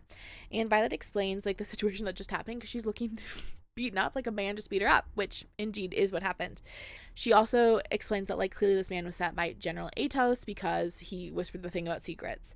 And Xaden like spends some time helping her get cleaned up, and as they're chatting, Violet is like, I'm not gonna fight with you about this stupid question game, this Rumpelstiltskin style question game that you want to play tonight, Xaden. And Xaden is like, it isn't a game. And then he kind of like talks to her about Samara and how nobody likes him because his last name is Ryerson, and he's kind of having a bad time over there. And he also explains how the wards on her room work, which like it seems like you might have explained this earlier. I think her room has been warded for like actual months, and she hasn't known how they work. Xaden can get in, Violet can get in, but also Violet can bring in anyone with her. Up until this point, she's not been allowed to bring a single person back to her rooms, which is so annoying. Xaden is like, oh, if you're like touching someone, they can cross through the wards with you, which actually seems kind of impractical because like, what if someone is fighting you? And you're like, I just need to make it back to my room. If I run back to my room, I can get in there and safe. Now if they're touching you, they can get in too. Annoying. Xaden's like, also it's soundproofed, just so you know. And Violet's like, okay, weirdo. And then we get to, Xaden loves a game, loves a little fun game, this book, okay? And the fun game that we're adding, besides the question game, we have the question game, of course, obviously. Then we have the game of, say three words, 8 letters, I'm yours, in which Xaden says that they can sleep together if Violet will confess that she loves him. Until Violet says the words, I love you, they like can't sleep together. Okay. And so he says it all the time. And every time I'm like, hello? Blair Waldorf called Xaden. She wants her headbands back. And then they just like talk about second year in general. And Xaden says to Violet, the second year is when the rest of us lose our humanity. It's all part of the process of turning us into effective weapons. And don't forget for a second that that's the mission here. And Violet says, desensitizing us to death. And Xaden's like, I gotta go. Gotta go. Conversation over. And Violet was like, please let me help. You need to sleep. I want to help. This could work out so great and fun for us. And Xaden says, not yet, but I need you to pay attention to what happens when you leave in 7 days with Tairn. And then he passes her a letter. Every time we're together, we're training or fighting. There's not a lot of time for long walks by the river or whatever passes for romance around here. But I've told you I'd find a way to let you in. And right now, this is all I have. And so Xaden has started writing her letters, and the letters aren't like anything like secret or dangerous. They're just like notes about him. We get like a little quote that opens chapter 11 for one of these letters, and it says, Garrick has always been my best friend. His father was my father's aide, which in a way makes him my Dane, except trustworthy. After Liam, Bodhi was and still is the closest thing I have to a brother, perpetually tagging along a step behind. She's walking with Imogen later, and Imogen like asks her about how like things are going with Xaden, like in the vaguest sense, and Violet starts to get like too much information about the relationship, and Imogen is like, no, we're co-conspirators, we are not friends. As they're getting back to school, they arrive back like in the courtyard, and Violet sees Jessamine, who is that like scribe girl that she was friends with, and she's like, hey girl, what's up? And Jessamine looks like a little weary, and Violet sends Imogen away, even though Imogen is like reluctant to leave Violet alone with this girl, but it's fine. And Jessamine hands her a copy of the book, The Gift of the First Six, which is the oldest book that they have about the first writers. And she's like, hey, why do you need this, by the way? And Violet's like, I'm literally just studying. I just love studying. I love reading. I love research. And Jessamine explains that this is a book that is from 5 years before the Quadrant got a printing press. And then Jessamine is like, but I also need something from you. Can I ask you a favor? She needs help translating an assignment from Old Lucrish, which is one of the dead languages that Violet can read. And she's like, but you can't say anything because you'll get in trouble, or I will get in trouble if anyone finds out I got help. And Violet says to her, I'm good at keeping secrets. And then Jessamine is like, you should come by the archive sometime and see the work that we've been doing. We're trying to get rid of all of the dead languages in the archives and translate them all into Navarre. And Violet's like, well, writers aren't allowed past the study tables in the archives. And Jessamine says, I'd make an exception for you. The archives are almost always empty on Sundays. But before they can kind of like continue that conversation, there's screaming from across the courtyard. A rider is being like dragged through by like several students. And Jessamine says, I think that might be my fault. The writer requested a book yesterday and I recorded the request. And Violet is like, what book? And Jessamine's like, I gotta go. It's later in the day. The squadron is headed out to the flight field for dragon riding practice, and Violet gets a letter from her sister Mira. She's been reassigned to Athbine, but the large majority of her letter has been redacted. Like, clearly someone has been going through Violet's mail, crossed out a lot of information about what's happening with Mira and Athbine. Violet and Rhiannon are talking, and Violet confesses that Xaden lied to her, and so like things are kind of weird between her and Xaden, and so she had to kind of like end things between them, but she tries to keep it pretty vague. And then Riddick asks if Tairn has spotted another black dragon in the Vale, because Kaori says that another black dragon has been spotted. And Violet's like, no, it probably was just Tairn. And Riddick is like, I think they would know what Tairn looks like. And she's like, Tairn got like a haircut, so it's hard to recognize him. Or maybe he was wearing a wig or like a brand new outfit. We don't know. We don't know what Tairn does in his free time. And then Tairn on the mental telephone hears this kind of conversation happening. And he's like, she was spotted by a couple dragons before she went into hiding. When they get up to the flight field, Varrish is waiting for them. And Varrish says to Violet, as she is like going over to Tairn, she says, tell me, Sorrengail, how do you feel about the way that he gives you an easier path than your fellow cadets? And Violet says, if you mean to ask how I feel about how he stopped the needless execution of bonded riders by your dragon after Parapet, then I have to say that I feel pretty good about it. I guess it takes one bad-tempered dragon to keep another civil. That's not what he was asking at all. I don't know how this was the response she came up with. Obviously Tairn has given her an easier way, but it's because she needs modifications because of her physical, because she is built differently than the other riders. What? I don't know. I think she just wanted to bring up Solas's bad behavior. And Tairn says, hey, remind him that I threatened to digest him alive. And Violet says, I actually don't think I'm going to do that, but thank you so much for the suggestion. And Adarna is like, I think it would actually be so fun to watch him eat the pompous one. Violet is like, Adarna, go back to sleep. Stop talking to me. And Varrish is like, hey, where is your Feathertail? Why isn't she at dragon riding class? See to it that she flies with you next week, and you can consider that an order. And Violet says, dragons don't take orders from humans, as Tairn growls. He's like, rude. And Varrish says, oh my gosh, of course not. I would never suggest that a dragon should take an order from a human. But you do. And then that day they're practicing running landings, and Tairn is like, you're not going to participate in these. You would break every bone in your body. And so we're not going to be doing that. A few days later, it's Violet's turn to head out to visit Xaden in Samara, and Bodhi is walking her out, and he tells her to tell Xaden, we're still working on the next shipment. It's raw. And he won't explain further than that. And then they're chatting, and Bodhi is like, he cares more about you than anyone, even Katrona. And Violet's like, who the F is Katrona? And Bodhi says, pretend I didn't say that. Pretend I did not say anything about Xaden's ex-girlfriend. Oh, we love the ex-girlfriend drama. We won't get more of it for a bit, but it's juicy. Tairn has been anxious to leave. He's been in pain for a few days now from being separated from Sigale. Violet has been able to feel it through the bond. But before they can actually take flight, Varrish stops them and demands that Violet empties her bag, and he dumps all of her stuff on the ground, which is very rude. And he looks through it. There's nothing in there, but Varrish is like, don't forget, since your Feathertail decided not to join you for formation again, I will be pondering your punishment for dereliction of duty while you are gone. Bodhi is like, hey, sorry about that. We kind of suspected the search would happen, but we needed to run a quick little experiment. So, sorry. Violet does not love being used as an experiment. And Tairn is like, good thing they didn't search me, because Tairn is carrying secrets. The next chapter opens with another little quote from one of Xaden's letters. Sigale watched me kill another cadet for bullying Garrett during threshing. She says that she chose me for my ruthlessness, but I think I just reminded her of my grandfather. When Violet arrives at Samara, the vibes are pretty hostile, and Tairn warns her that there's kind of a lot happening, and there's a drift of griffins just on the other side of the mountains. And so he's be really super careful as you're crossing from here to there.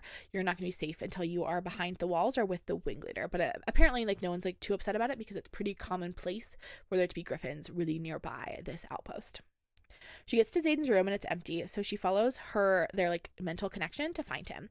And she finds him fighting a guy in these fighting pits for the chance to have the weekend off, so he can spend time with Violet, but also so Sigale has the weekend to hang out with Tairn. He's really good at fighting, but he's playing around and extending this fight out. And Violet mentally is like, hey, I'm here, stop, be done. And so Xaden wins. He wins the pass, but he winds up splitting it. He says, I'm going to take Saturday, and then you can have Sunday, the guy, which is nice. Violet and Xaden make out in the hallway as a little treat. They were not supposed to do anything physical until Violet confessed her feelings to Xaden, but whatever. Xaden cuts it short, though, and he says, I want you more than my next breath, but I can't sleep with you until looking at me like you used to. I refuse to use sex as a tool to get you back. You still don't trust me, and that's all right. I told you I'm not in this for a battle. I'm winning the war. I'm a fool for saying this, but when haven't I been a fool when it comes to you? But I'm begging you, Violet, don't offer me your body unless you are offering me everything. I want you more than I want to sleep with you. I want those 3 little words back. 3 words, 8 letters, I'm yours. Violet's annoyed, but she really truly is no, I'm not going to tell you I love you.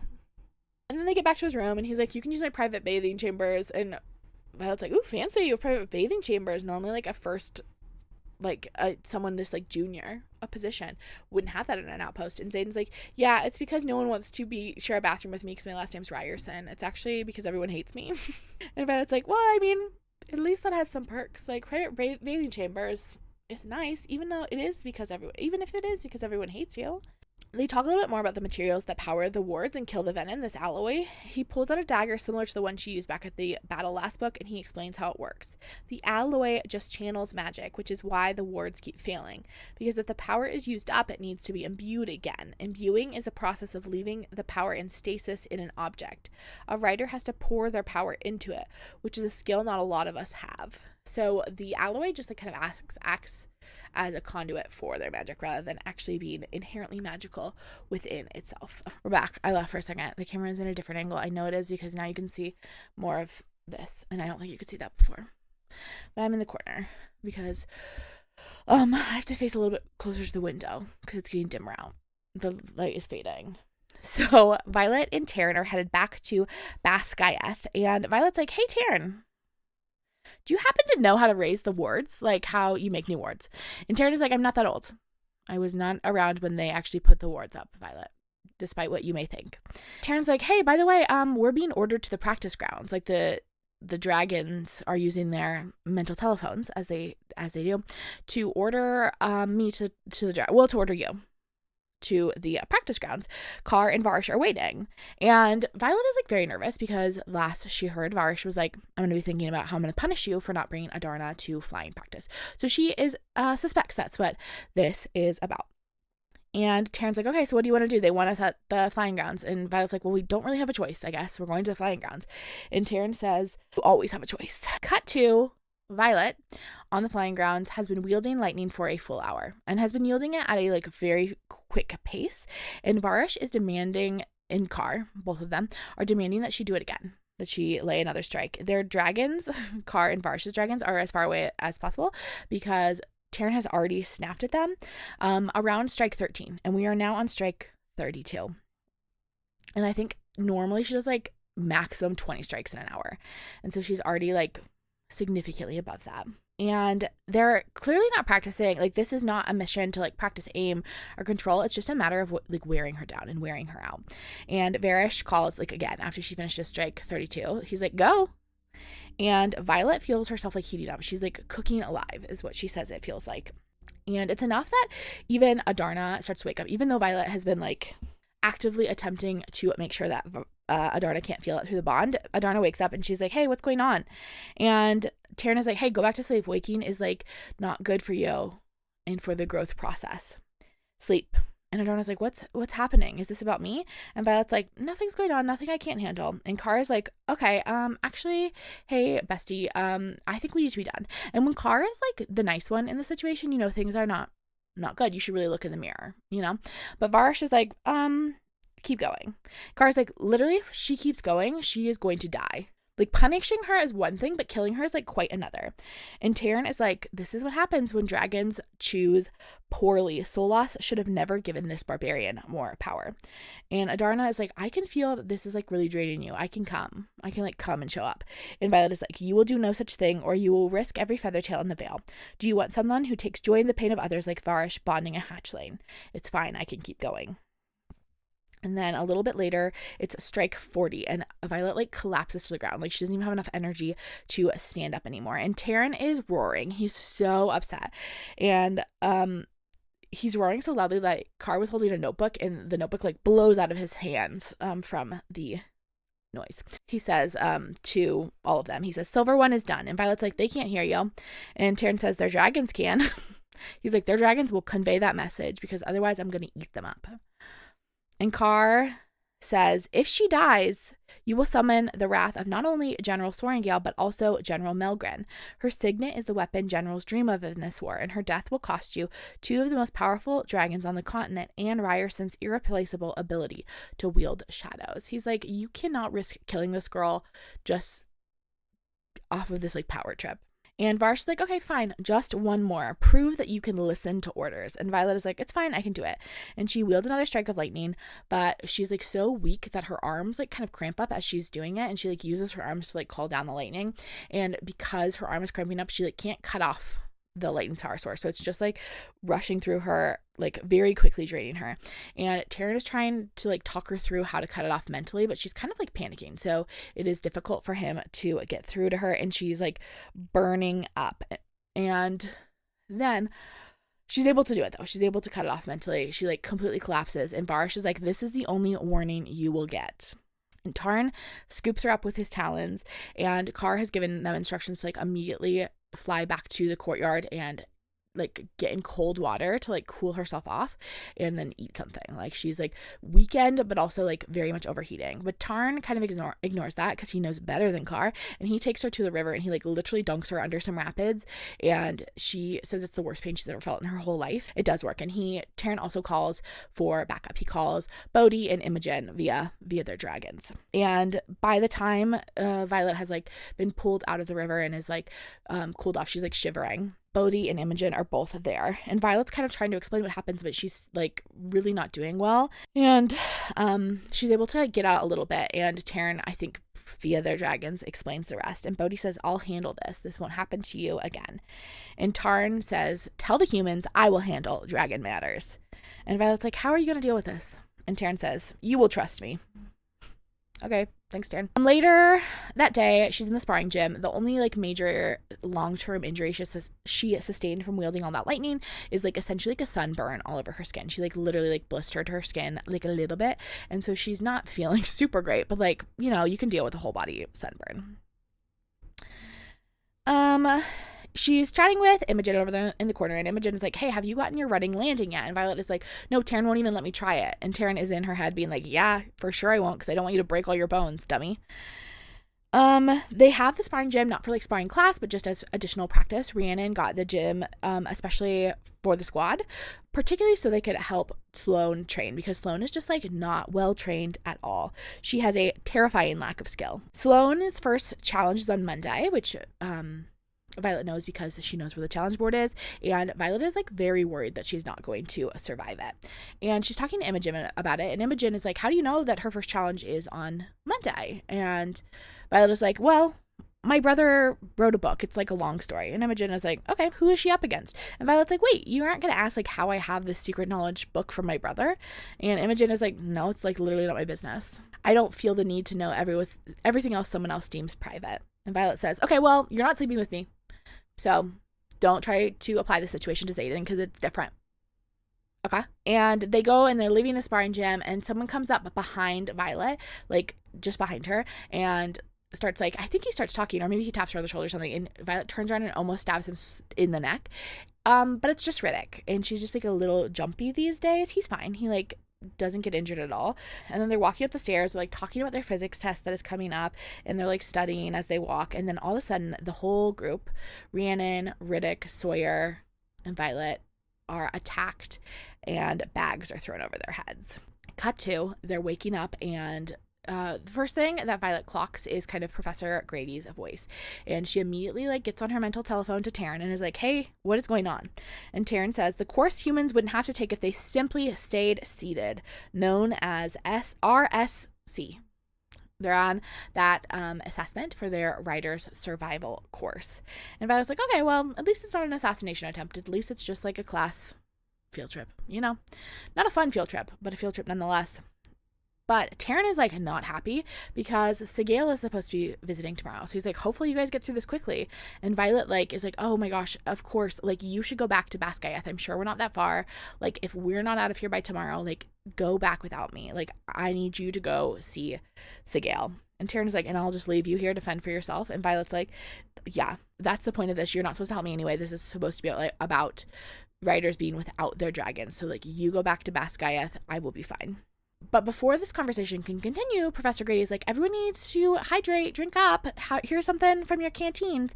They drink it, tastes a little off, and almost immediately all of them feel that their connection to their dragon has been like severed. They can't hear their dragon anymore. The mental telephone They have no service, and it's super rude. Nobody likes it. And Professor Grady's like, yep, this is a new development. We've added this year. Isn't this fun? And they're like, no, we hate this. They get paired up with another squad of riders along with a group of infantry soldiers and a scribe to record the process. And then they're kind of explained their task. The objective is to find the location marked on the maps and to secure it. Once they do, they'll be extracted, and they have until tomorrow afternoon. So they have like a full 24, maybe even longer than 24 hours to do so. And they're also told that there are 2 groups doing this. So they have their group, and then there's another group that is also attempting the same thing. And each group's dragons will be hunting down the other group, possibly. So you have like rogue dragons also flying around that could eat you.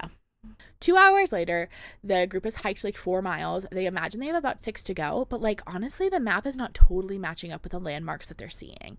And there's a lot of bickering that is happening between the riders and the infantry in particular about whether like which forest they're in, if they're reading the map correctly, like what particularly is going on. And they finally decide to compare maps, and they realize they were given 2 different sets of maps, hence all the arguing and the fact that like no one could agree. And if they would have realized this hours ago, they might have made some different choices. And now they need to figure out like which map is actually accurate and like where they are in the maps and like what the heck is going on. But before they can deal with the map situation, they have something else they need to deal with. They bump into a dragon, which particularly for the infantry members is like really frightening because they haven't spent a lot of time around dragons. And this dragon is an orange dragon. It's Jack's dragon from, if you remember Jack from the last book, Violet killed him. So this dragon and Violet probably aren't friends with each other. The infantry soldiers are like pretty freaked out. Violet's like trying to talk them through, trying to be like, don't run. It will kill you if you run. Just like stay here, keep your eyes low, try to stay calm. But she is like really worried that Jack's dragon is going to blame them because of the whole Jack situation. And then of course one of the infantry does decide to run, and Bade does blast them. He cooks them up with his flames, and Violet and the rest of them like drop down to the ground and are uninjured, and then Bade decides to leave. So phew, no big deal. The next day, the next chapter opens with like the next day. They failed to find the extraction point. It is like evening of the next day. And the infantry soldiers wind up catching them some rabbits for dinner, and they're just like sitting around the fire. And Rhiannon is like chatting with Violet. This is one of the first opportunities she's had to just like talk with Violet because Violet has been avoiding her. And Rhiannon says to her, something is going on with you. I haven't so much as seen Adarna since you returned, and you're running with Imogen of all people. You won't open up about whatever's up with you and Xaden, and you won't talk about war games. You might think that I don't notice that you're pulling away from everyone, but I do. You barely eat with us, and every chance we get to sneak into Chantara, you're holed up in your room reading. If you're not ready to talk, to tell me what's going on with you, I want you to know that that's all right. I'll be here when you're ready, because your friendship is precious to me. But please, for the sake of that friendship, don't insult me by lying. And then Rhiannon winds up walking away, and Violet is like really shook by this, is rattled by this. She like doesn't know what to do. Xaden really did encourage her to try to like keep her distance from her friends so she wouldn't have to lie too much, but she like also knows that there are like she has like a lot of secrets. It's not like she can just tell Rhiannon the truth about almost anything that she experienced at this point. And so she's just like really torn on what to do because she like really values her friendship with Rhiannon pretty strongly and doesn't want to lose that. They get picked up the next morning, clearly having failed the exam, and they get a little drinkity drink that fixes their connection to their dragons. The dragons like arrive back to their side very quickly. That was a new thing for this year, and like Tairn was not a fan. And Rhiannon is like, I told you things are being weird this year. Like, this is so suspicious. Something is going on. Violet asked Tairn if he got to see Sigale, and he said, yeah, I left for a few hours to go see her after Bade left, and I was like pretty sure that the other dragons wouldn't bother you. I saw her for just a couple hours. But obviously, Violet did not get the opportunity to see Xaden. When they return to school, Violet immediately goes to the archives. Jessamine is working with Aoife, who was the scribe that was with them on their little RSC trip, and she's working on the official filings of the report of what happened. And Violet is like, Violet winds up pulling Jessamine to the side and being like, hey, I have a couple questions for you. What was that book that Jack requested that got him killed? Jask? some of these names are so made up, and then some of them are so normal. It's very confusing. Jask. Jessamine is like, oh my gosh, he was killed? And then she explains that he was looking for records on a border attack, but when she looked it up, there was like no record of any attack ever occurring. And she was like, maybe you've made a mistake. And he's like, no, he was like very certain about this attack because he had family that had been killed in the attack. And she had reported it to leadership, assuming that they would use that as an opportunity to correct the oversight. Like, she didn't want to get this boy in trouble. She just like was like, hey, it seems like we're missing records on this battle. And they then executed that boy. She's like, suspicious. And Violet's like, well, you couldn't have known. Like, that was not your fault. But have you been recording what I've been asking for? Because that would also be really bad for me. And Jessamine is like, no. At first, I like couldn't find it. When I couldn't find Fables of the Baron that you asked for, I like didn't record it because it was like a little bit embarrassing for me to not be able to find it. But then I realized that you clearly were lying about the reason you were looking for it. And you were clearly up to something, and I didn't want you to get in trouble. And Violet is like, by the way, like, the title wasn't wrong. Like, I found my copy. I have it again. Like, it's definitely called Fables of the Baron. And Jessamine is like, which means our archives are incomplete because we definitely don't have a copy of that book. I made a request to other libraries looking for a wider collection of folklore, but their responses made it clear that we had the most comprehensive selection. I pretended that it was a personal passion project. She was compiling research for a book that she's hoping to put together as kind of like her graduation project from the Scribe quadrant, to kind of cover up the fact that she was looking for this book. And Violet is like, helping me could really hurt you. Like, this is clearly becoming very dangerous. And Jessamine is like, I can handle myself. Tell me what you need. And Violet is like, I need texts on how the wards were built. And Jessamine was like, okay, I can't help you, but like literally only on Saturdays. Please do not come any other day of the week. Saturdays, the archives are like really empty, so I can get you what you need without anyone seeing us. But I want something in return. And we're left there. We don't know what she wants in return. We'll find out later. It's Monday, so it's time for first year challenges. And they are in the sparring gym waiting for the challenges to be announced. And Rhiannon is like, do you think Sloane has a shot? And Violet is like, she'll win. Because Violet has a sneaky little scheme. And she decides to like show Rhiannon what she has planned. And she shows Rhiannon the like vial of powder that she's going to use to do some poisoning to help Sloane out. Because she knows this is not like connected to the larger things that she needs to keep secret from Rhiannon, and she wants to have as few secrets from Rhiannon as possible. And so trusting her with this one small thing like feels nice, feels a little bit relieving to not have another secret on her. Sloane's immediately doing like quite poorly. She's getting beat up, but then the girl she's fighting against Dasha is the girl she's fighting against. But then Violet holds out her palm filled with powder and then coughs, which I just like cannot imagine that would be that subtle. Sorry, I don't know how you do that subtly. And then somehow coughs, so only Dasha gets the powder. Sloane doesn't get any powder on her. Dasha breathes it in and is immediately like super woozy, and Sloane is able to like put her in a headlock and get her to yield. And Sloane wins. Imogen immediately is like, Violet, what did you do? And Violet is like, what needed to be done? And Imogen is like, you sound a lot like Xaden. And they go to talk to Sloane, and Sloane is like, did you see that? I just won fair and square. And Violet's like, hey, I actually literally poisoned Dasha. You were losing like super bad, and I had to poison Dasha to make sure she didn't kill you. You're welcome. I did that because I like loved your brother. He was one of my closest friends, and I promised him as he was dying that I would look after you. So here I am looking after you. And Sloane is like, I did not even need your help. And Imogen is like, actually, the appropriate response to that is actually, thank you. And they spend, Sloane, Imogen, and Violet wind up talking about Liam and his relationship with Violet. And Imogen is like, you need to get your SHIT together. Because yes, Liam and Violet had like a complicated relationship, but they were like very close friends. Like Violet saved his life during war games, and like he felt honored to get to defend Violet for Xaden. And how like Sloane will accept Violet's help because it's what her brother would have wanted. And then Violet is like, so here's the thing. I actually have letters that your brother wrote for you. And Sloane is mad. She's like, why do you have those? Those should have been burned with the rest of his possessions. And Violet's like, okay, well, do you not want them? And Sloane's like, well, I mean, I do want them. Violet's like, perfect. I will give you one every single week if you do your training with Imogen. Okay?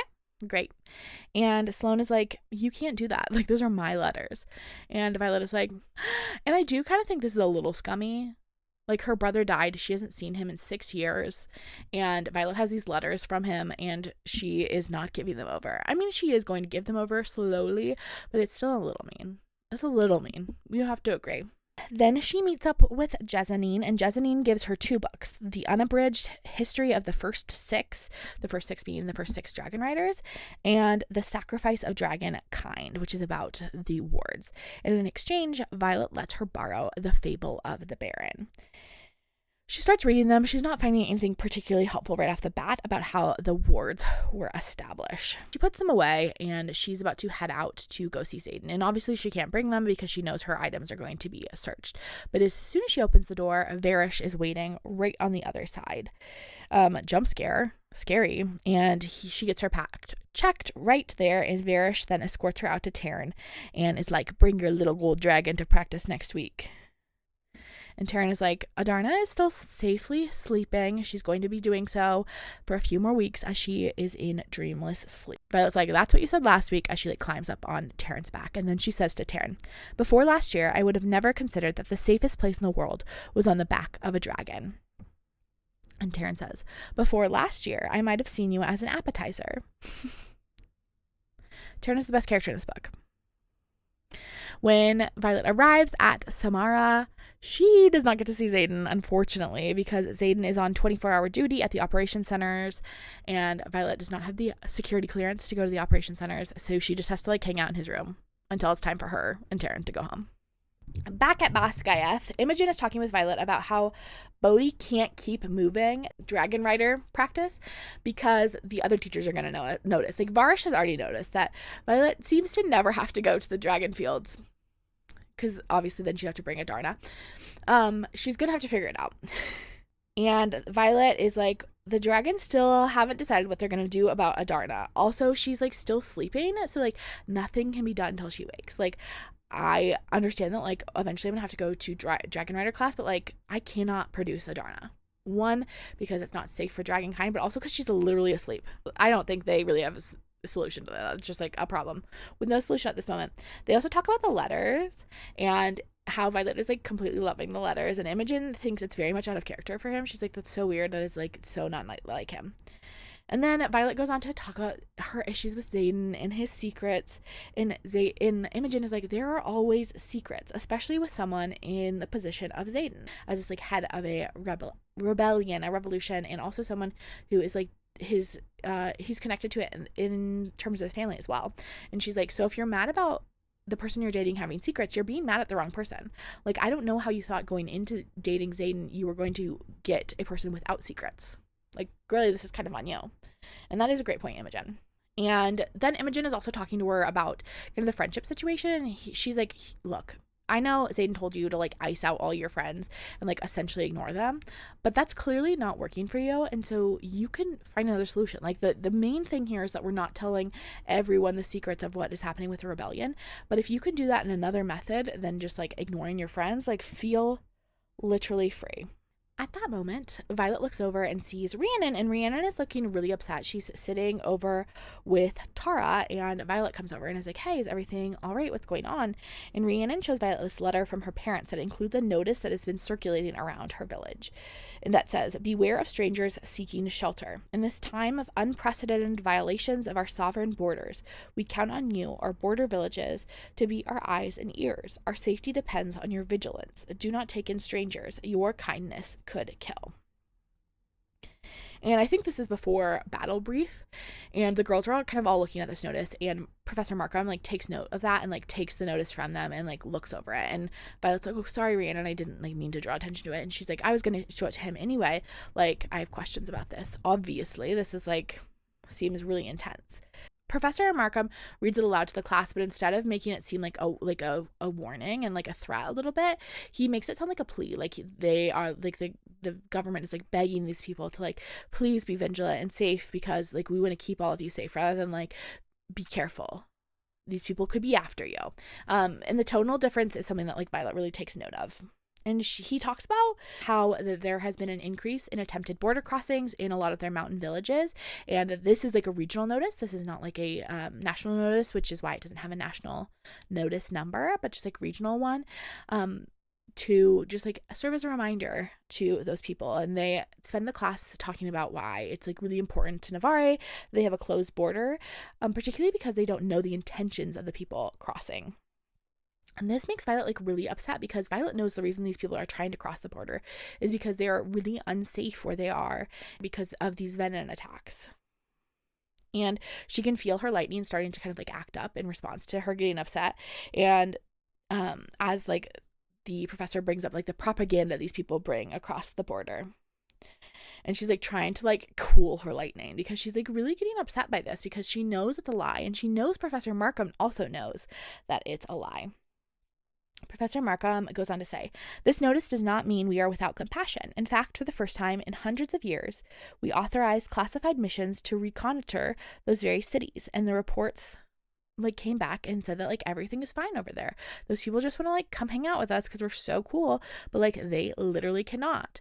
And reading this book was like the first time that I considered the possibility that Rebecca Yarros, which like I should have considered before, this book feels, because it's so lightly fantasy, it maps like fairly closely onto the real world. But I haven't heard conversations around like the politics of Fourthwing, and I do think it is very interesting in our like current American political climate, the like conversations around borders. I wonder if Rebecca Yarros is meaning to like reflect upon our current position as a country on like immigration and the security of our borders. I wonder if she's trying to comment on that. I've noticed several of these moments where I'm like, oh, is Rebecca Yarros saying something about like our current world, or is she just saying something about Fourthwing? I would really love to have a conversation or see a conversation where Rebecca Yarros talks about like the politics of Fourthwing, and like whether she sees that as a direct reflection of some of her perspectives on the politics of current day America. Anyway, just a thought. When Violet gets out of class, she like races to the courtyard, and immediately like lightning strikes. She's like wielding lightning because she was getting so upset. It was like really bottled up inside of her during that class, and she like had to let it go. And Rhiannon's like, "Are you okay?" And she's like, "I'm totally fine, obviously." And Rhiannon's like, "Yeah, sure, for sure. You didn't just do that." And Violet's like, "Okay, bye." And instead of going to the next class, she goes to the archives. And even though it is not a Saturday, and Jessamine literally explicitly told her, only come to the archives on Saturday. It's the only way we will be safe. But Violet is being the dumbest girlie in all of the land, and she walks through the doors of the archives, and there are like 200 scribes in there. It's like the middle of the day. They're in class. They're working. And Violet realizes that she's being the dumbest girl on the land. She like very quickly realizes that she has won the trophy for today, unfortunately.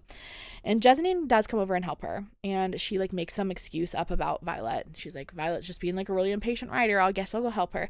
But she's like, "Violet, if you do this again, you're going to get us in trouble. Like, it has to be on Saturday." But Violet and her talk about kind of the consequences if Jessamine isn't able to help Violet. And Violet is like pretty clear that like, yeah, if we aren't able to find the things I'm looking for, like people will die. Like this is very much a life or death situation. But also like if people find out what they're looking for, they could very easily die.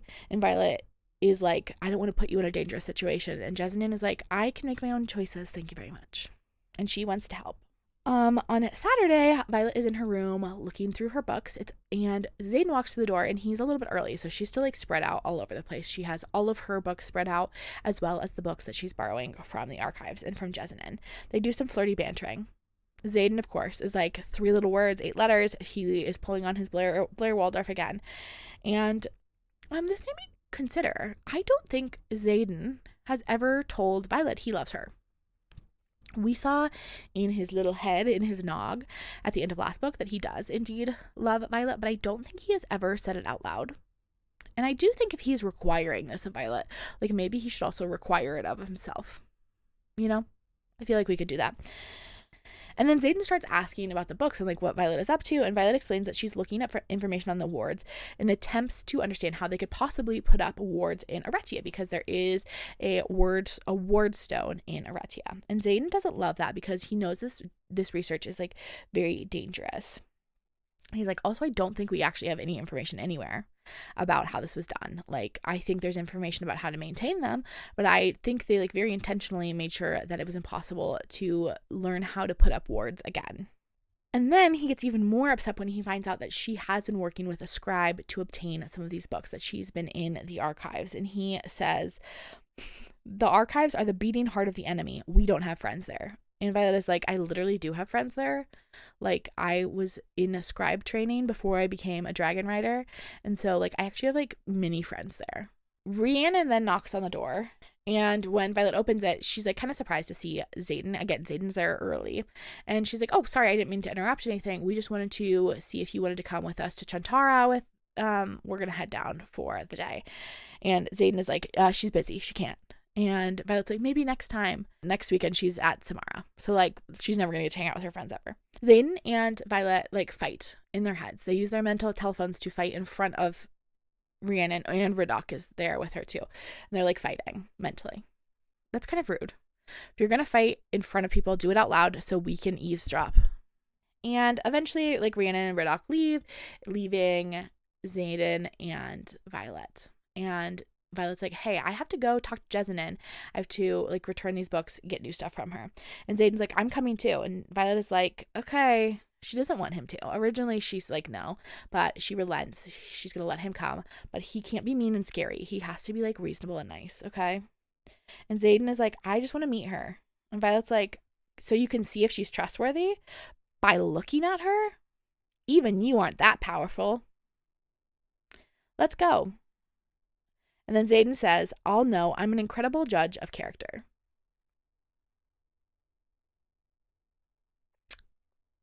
Okay. Then they move their bickering to the staircase. They don't stop fighting. They're just now fighting in a new location. And Xaden is like, I never said I didn't think your plan was brilliant. It's just dangerous, and I'm asking you to be honest with me. Varrish pushed you to near burnout and you didn't tell me. Or that you wielded lightning right after your battle brief.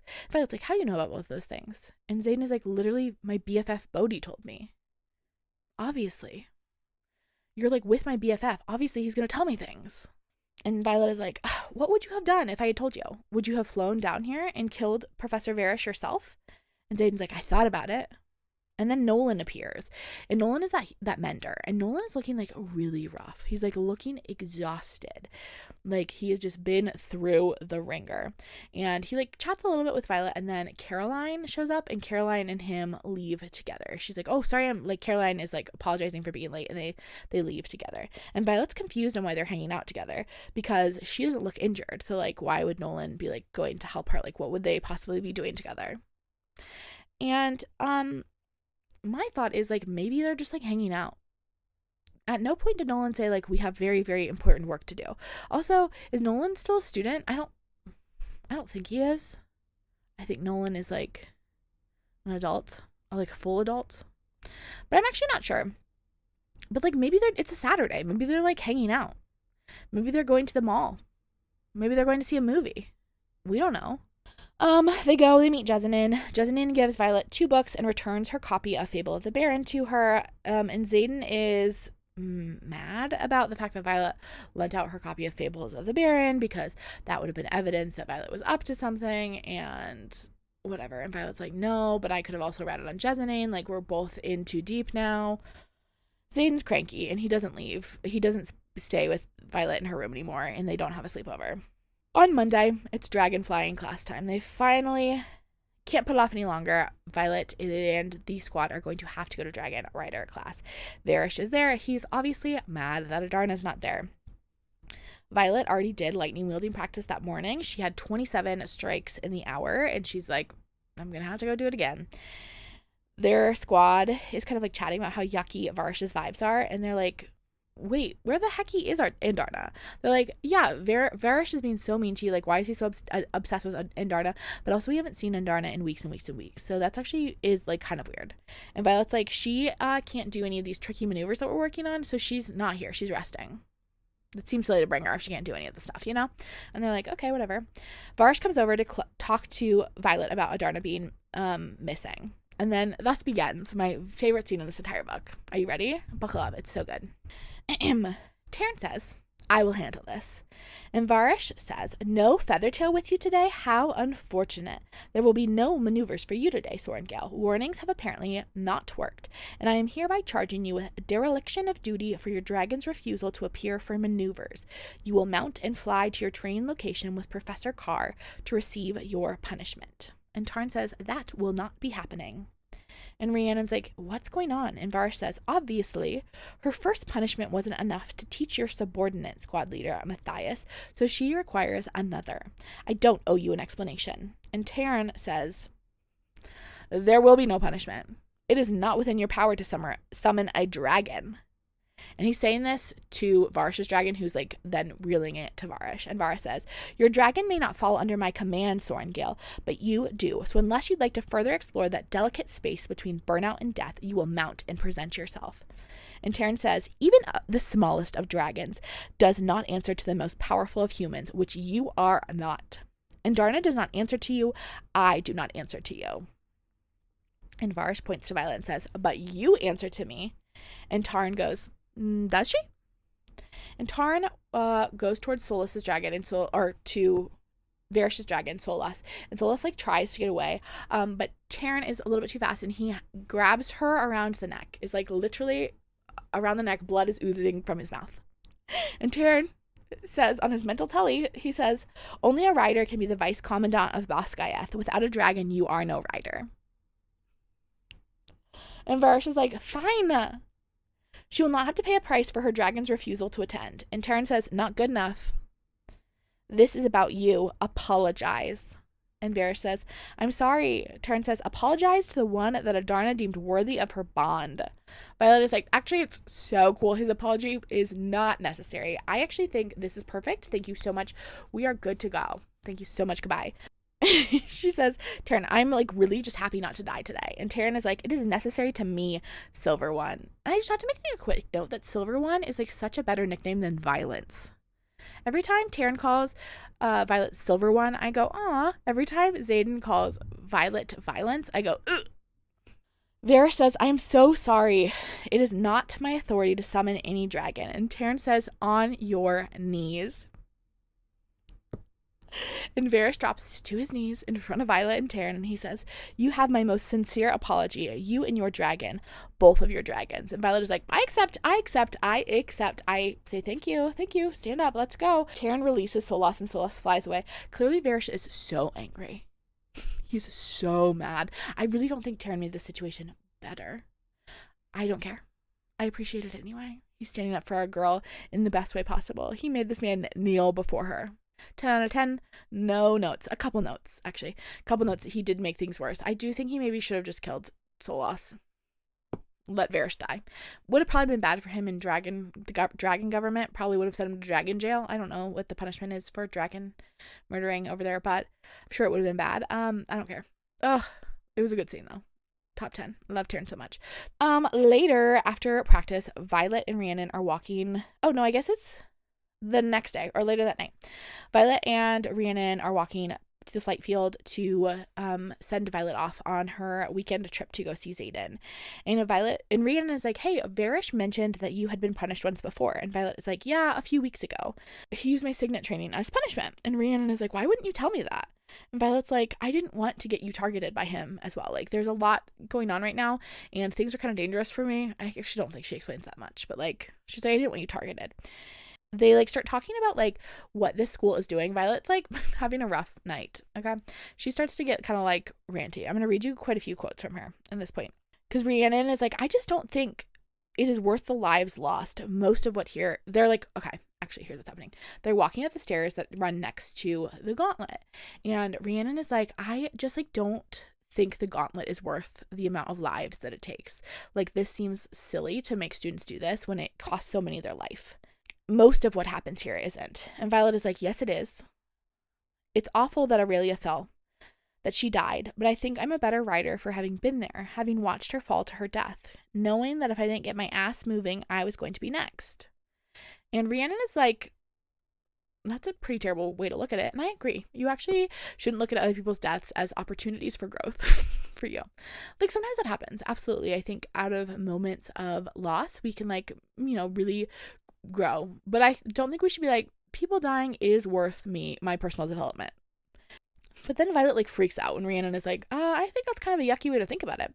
She freaks out. She says, you weren't there. You didn't hold him. She's talking about Liam now. This conversation has shifted a little bit. I cut out a little in the middle. You didn't hold him. Watch the light fade from his eyes, knowing that there wasn't a physical thing wrong with him, but he was just dying because Day lay eviscerated just a few feet away.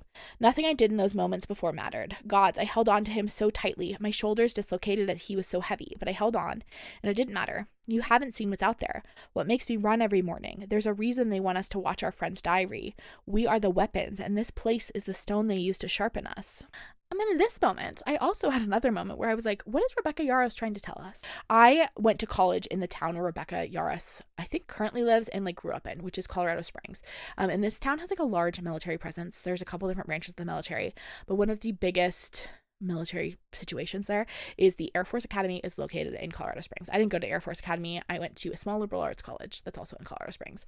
But the Air Force Academy is like notorious for being just like an incredibly challenging place for students and like kind of brutal. And it has like an incredibly high rate of students ending their lives, like an incredibly high rate, like at least 1 or 2 every year. It feels like, because the way that they treat their students and their students' mental health, or at least at the time I was there. I don't know, maybe things have improved since I was there. Again, not at Air Force Academy, but at a nearby school. And I wonder if, and I don't know if Rebecca Yarros' husband was ever like directly connected to Air Force Academy, although I imagine he probably was, because I think he was in the Air Force and they were in Colorado Springs. I wonder if she's reflecting a bit on that and the way in which we treat these young people as raw materials that are shaped into weapons through this like brutal process. And of course, like the death rates are nothing like what is happening in Fourthwing at Bascaeth, but like obviously like it is a dangerous thing, and it is we know it's like being in the military is incredibly difficult and challenging on a lot of people's mental health, not only like at this college level, but also like if they continue in the military or if they enter in any aspect. And it's an incredibly like prestigious school. Like it's very difficult to get into, rigorous in all aspects, both like physically and mentally and academically. And I just like would again love to talk to her about like what she's saying, if she's saying anything about kind of like the military industrial complex in the United States, particularly how that relates to young people. Before Rhiannon can respond to this like rant from Violet, Varrish shows up to check Violet's packs, and Rhiannon is like, why is he searching your things? That couldn't all have been about Adarna. Violet is like, well, they don't trust Xaden's last name. Sorry for blowing up at you. And Rhiannon says, don't be. I'd rather you scream at me than pretend everything is all right with your silence. Then Violet arrives at Samara, and Tairn is like, hey, by the way, we're like never going to do the running landing. That's just like not something I feel comfortable with. You will stay in your saddle. And Violet's like, you can't change the graduation requirements. I need to be able to do that in order to graduate. And Tairn is like, I've never tried to change the graduation requirements, so I don't know if I can't change them. We'll give it a shot. Violet grabs the bags, including the bags that were already attached to Tairn's saddle, and they're incredibly heavy. And she can also feel them like buzzing with some sort of energy. Clearly, they contain weapons that have already been like kind of charged with magic. Xaden approaches her and he's like, hey, I'm going to have to force your hand and I'm sorry. You have 2 seconds to decide if you want to talk in private tonight. And Violet's like, not sure you want to be alone with me considering what I'm carrying, but yes, of course, I want to talk to you in private. And Xaden says, okay, tell me to kiss you. This is all in their mental telephone head, by the way. Tell me to kiss you, even if it's just for show. Now, Violet, or you'll be sleeping in someone else's room tonight. And Violet says, kiss me. And then Xaden aloud says, I missed you. And Violet says, you walked out on me. Fight later. Now kiss me like you mean it. And they make out a little bit. Because guess who's been transferred to Samara? It is Mira. So the kiss was essentially to convince Mira that Violet would want to sleep in Xaden's room, not her room. And Xaden is then like, okay, Violet, I'll see you later. Like, hang out for your sister for a bit. I'm going to take your bags to my room. I'll see you tonight. Okay, bye. And Mira and Violet go and they like hang out and throw knives. And Mira's like, oh no, you're in love with him, aren't you? That's not good. And Violet, as they're like throwing knives and like talking about Xaden, Violet truly can only think about the fact that their brother is alive and Mira doesn't know.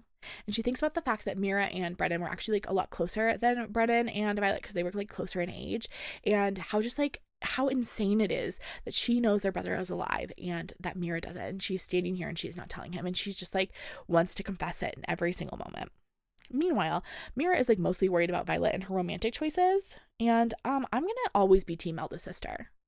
Always be team eldest sister. That's one thing you can really pretty much trust with me, is that if there is a situation in which we have a eldest sister and a youngest sister, I'm almost always going to side with the eldest sister, because I'm an eldest sister and they're normally right.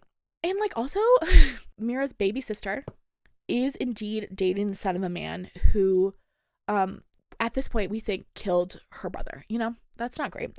Also, last year, like literally a year ago, she was very suspicious that this man was also going to try to murder Violet, you know, and you really don't ever want your sibling to be dating someone you suspect wants to kill them. You know, that's never really a good vibe. And TBH, like, Mira is being way chiller than I would be if I was in the same situation. Mira brings then up the RSC and asks how it's going, and mentions that it tends to be like the deadliest part of second year, this RSC program, because it's really easy to die in it. Mira then comments on Violet's daggers, and Violet explains that she got them from Xaden.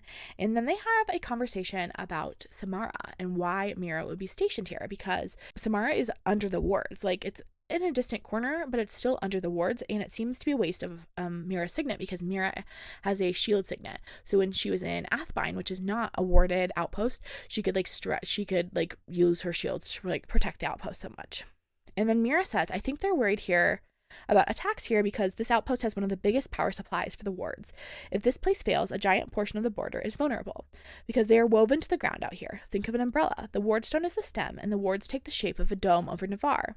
But just like an umbrella's stokes are the strongest at the stem, by the time the wards reach the ground, they're too weak to do much without a boost. And Violet's like, the boost is provided by the alloy. And Mira says, and the dragons. And then she explains that her shield signet relies on the wards. It acts as kind of like an extension of the wards. It like pulls the wards with her. It acts as like another thread in a tapestry, she explains it. Like if the wards are like woven, she like can extend it by becoming like an additional thread. But like it can't exist independently of the wards. Violet says, do you know how the wardstone works? And Mira says, no, that information is beyond my rank and yours. It's very clear that like Violet should stop talking about it, or she's going to get them both in trouble. And then Mira again brings up the fact that she has seen dragons over the border. And Violet is like, what if they were wyverns? Just throwing it out there. And Mira is like, what the hell are you talking about?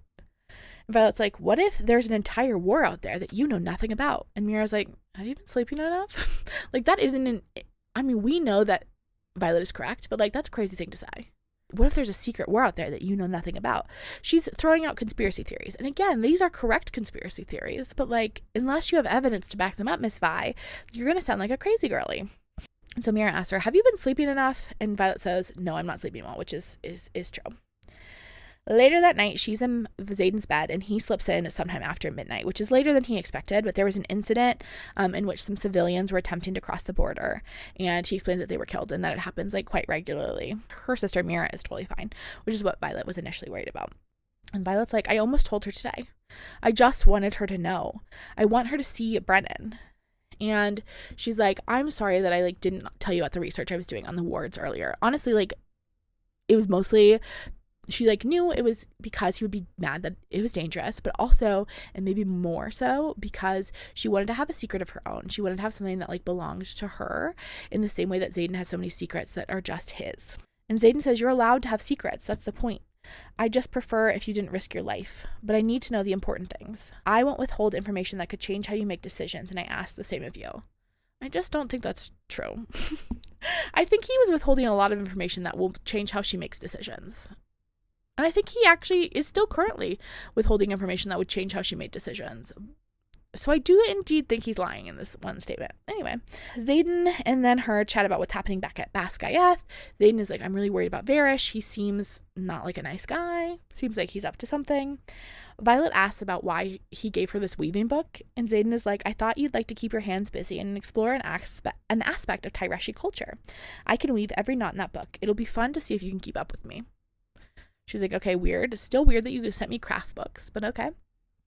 And then they have like a snuggly, sweet little moment in bed. It's like very flirty McFlirterson. They're snuggling. Violet asks about what the alloy is made out of, which is like weird. It like we have like an interlude in which Violet asks about the alloy. We'll go back to snuggling in a second. And Xaden explains that it's made out of some like different types of metals, and then also dragon egg shells. all mixed together. And then this chapter ends with Xaden saying, "You want to give me those 3 little words? I thought not. Sleep, Violet." His arms tighten around me. "You love me," he whispers. "Stop reminding me." I thought we agreed not to fight tonight. I snuggle in deeper, his warmth lulling me into that sweet middle space between wakefulness and oblivion. "Maybe you're not the one I'm reminding," he says. Aww. Okay.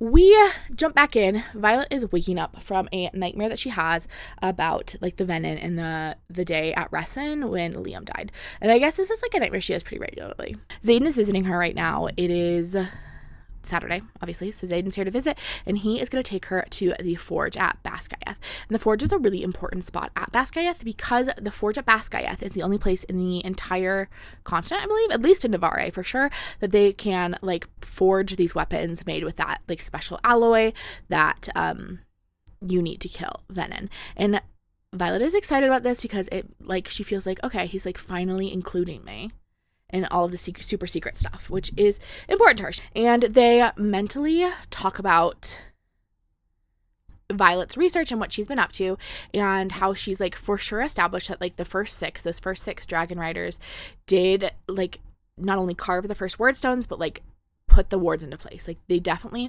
were the ones to do it. And Xaden was like, "Didn't we already know that?" And Violet's like, "Yeah, sort of. Like we did know that, but like now I know for like sure. We've like confirmed that, and I know we're like on the right track." And Varrish appears and is like, "Oh my gosh, hey girly. Hey, how are you, bestie? I've been looking for you. In fact, I tried to come in your room and steal you, but apparently you have wards that prevent people from coming in, which makes it hard for us to kidnap you for interrogation." Which I do think is kind of the point of wards. Like, I do think it is, so it's harder to kidnap people.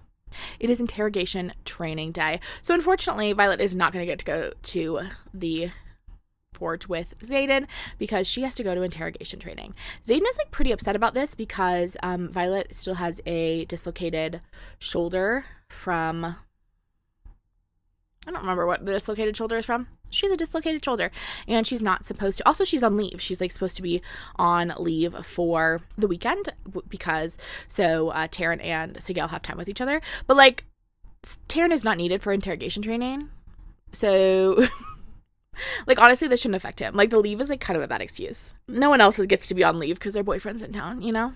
And Xaden says to her mentally, like, you have to find a way to get out of this. He's going to try to use this as an opportunity to kill you for the embarrassment that Tairn put him and Solas through.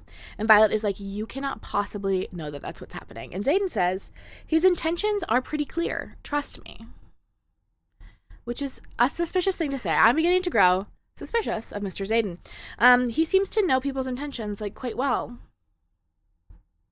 And Violet says, you can't protect me from this any more than you could protect me at threshing. And Xaden says, but you were mine at threshing. Okay, cute, sweet, whatever. And Xaden is, like, continuing to fight with Varrish about whether Violet should be mandated to do interrogation training on this Saturday, until Violet is like, he is just like riling Varrish up. Like, Varrish eventually is going to win. And so she calls Sigel on the mental telephone, which she normally doesn't like to do because Sigel is kind of a mean lady. Slay. We love mean ladies. In this house, we support mean ladies.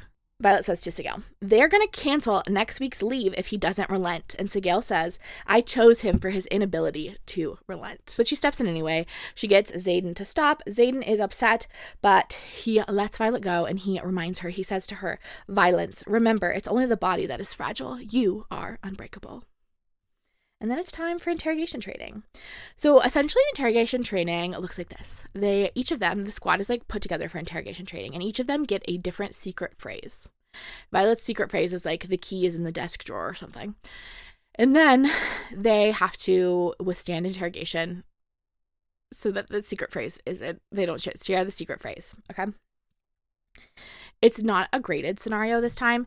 So they're allowed to like ask questions, and it's not, they're going to have like a like formal assessment later that'll be graded, and they won't be able to ask questions, and it'll be a little bit more of a surprise.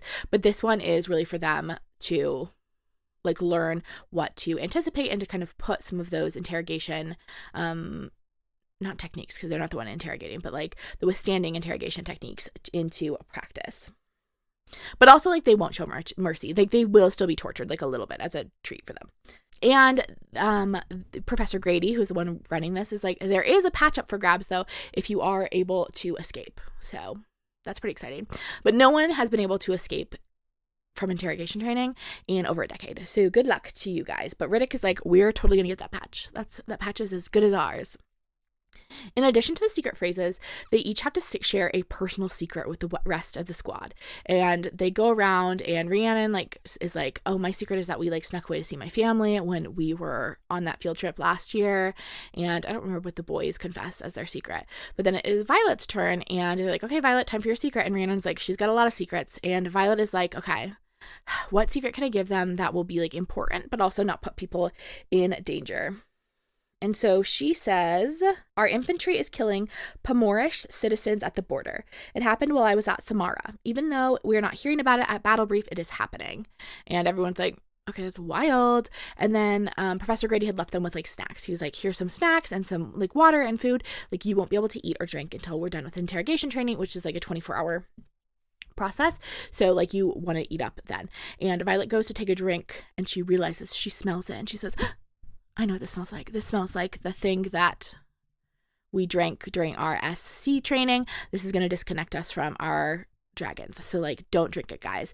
And so they don't drink it. But then when Professor Grady comes back in, they pretend they can't talk to their dragons. And Professor Grady is like, good luck. Remember what you've been taught, because he's not the one who actually this training together. He's not the one who comes and interrogates them. They find that because they already have a repertoire with Professor Grady, that it doesn't work as well. So they bring in new random rider officers that come in and interrogate them. A few riders immediately enter the room, and Riddick just starts lying immediately. But one of the riders is like, that won't work. My signet is similar to Nora's, which I don't know if I've talked about Nora, but Nora is this girl that has the ability to tell when you're lying. And so this girl has a similar signet in which she can tell whether someone is lying. It's based on their body reactions. She's a human lie detector. And then she smacks Violet in the face. As repercussion for Riddick for lying to her, she does indeed smack Violet in the face. Okay. And then she says to Violet, how did someone as frail as you survive your first year? And everyone is like, okay, that seems a little uncalled for, ma'am. Violet is doing just fine. Don't be mean to her. And then she punches Riddick in the face. We are immediately start with violence in our interrogation. Then they leave, and they're like, we're gonna give you a couple hours to stew on this, to think about your choices and your actions. All you have to do is tell us your secrets, and then you can be out of here. When they come back a few hours later, Varrish comes with them, which is no good. And he is like, oh my gosh, guys, this is taking too long. I really want to know Violet's secrets. And they're like, we're just following standard protocol. And he's like, oh, phew, good thing I'm here then. I know I have a method that works even better than standard protocol. He's like, honestly, interrogation is my expertise, and I have just the thing to crack them in record time. And then he brings in Dane. And Violet calls up Xaden on the mental telephone because she's still at Bascayath. And she's like, oh my gosh, Xaden, they just brought Dane in here in 911. What are we going to do? And Xaden says, okay, I'm on my way. And Violet's like, oh my God, you can't come. You can't help me at all. Get out of here. Why would you think that I wanted your help? And Xaden is like, and I'm also like, what? And she puts back her mental shields up, and I'm like, Violet, you called him. Why did you call him and tell him Dane is here if you were going to be like, you can't help me in any capacity? I just wanted you to know. Bye, bestie. What did you want him to do with that information?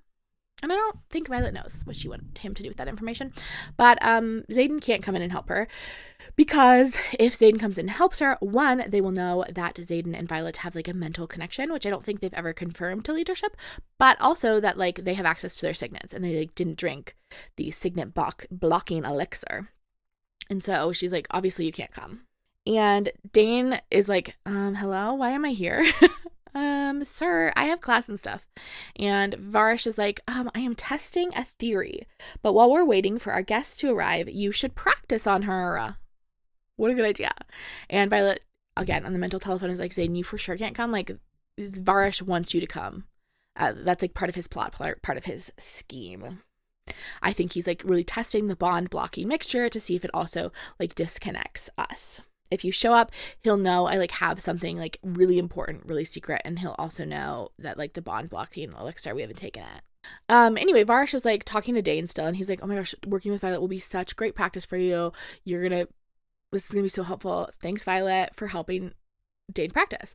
And Violet realizes that means that Dane works with Varrish on his signet in the same way that Violet works with car. So that's kind of a bummer for Tairn. She's like, oh man, that kind of sucks for Tairn because like Varrish is worse than Car. Tairn is like, no, I'm literally not going to do this. Like, interrogation is supposed to be performed on cadets with prior injuries. Like, no, absolutely not. And he like walks out of the room and leaves. Varrish is obviously unhappy with this. He wanted Violet's secrets and he was going to use Tairn to get them. And so he punches her square in the shoulder, the one that was like dislocated, and he like dislocates it again. And then Nolan is in the room. Nolan comes in to heal Violet, essentially, so Varrish can break her bones again later. And Nolan explains that their interrogation has been extended. And Sawyer is like, is that normal? Is that something that normally happens? And Nolan is like, no, but Varrish clearly wants to know what you know, Violet. Like, is it worth it to like hold on to this information? And Violet like thinks to herself, like, yes. She thinks about like everyone who is at risk if she winds up sharing this information. But like Nolan is like friends with Violet. They've known each other since Violet was like a child because she often went to Nolan as a mentor. And so Nolan has a soft spot for Violet. And so when he leaves the room, he like makes sure to pull the door closed behind him, but he leaves a window open.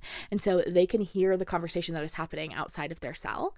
And they hear Varrish and Nolan talking, and Nolan convinces Varrish to come with him to see like a patient that he has been working on. And so they head off together. They're now like alone down in this like basement room, and they are like, okay, let's break out. Sawyer is able to like melt the hinges off of the door, and they're able to get out of there, which is good because Rhiannon is beginning to get worried that like Varrish is like going to kill Violet for her secrets. Like, he clearly is like a little unhinged. They are able to get their weapons, which are just like right outside the door. They get their weapons, they head up like down the hallway to the next door. This door though is harder to crack. The lock is got something on it, some sort of ward or something that doesn't allow them to use their like minor magic on it, but also Sawyer is unable to melt the metal. But then the dagger that Violet has, it has the alloy in it, starts to kind of like get warm and like tingly in her hand, and she holds it towards the door handle, and it just like is able to unlock the door. Crazy, weird, exciting. They burst through and they've escaped. Professor Grady gives them the patch for escaping. He's like waiting right outside the door. He's like, awesome job, team, good work. They did it. They escaped from the scary man. Back in school, Violet and Tairn are now having even weirder vibes, because like Violet was mad at Tairn, and then it was like clear that she was like avoiding him because she was like mad at him and didn't want to like interact with him anyway. But now Tairn has like really done her like a big favor by not stealing more of her memories under command of Varrish, by like kind of defying leadership in that capacity. And she's like, I don't know if I should say thank you, because I am so mad at him, but like I am grateful that he didn't like use my memories against me, you know? She's like, I kind of don't know what to do. Weeks, several squads actually lose several members to interrogations, because you could either die from the interrogations, which I think is a little rarer, or if you confess your secrets, you're immediately killed, I think. Yeah, I think you're immediately killed. Okay. That's fine, I guess.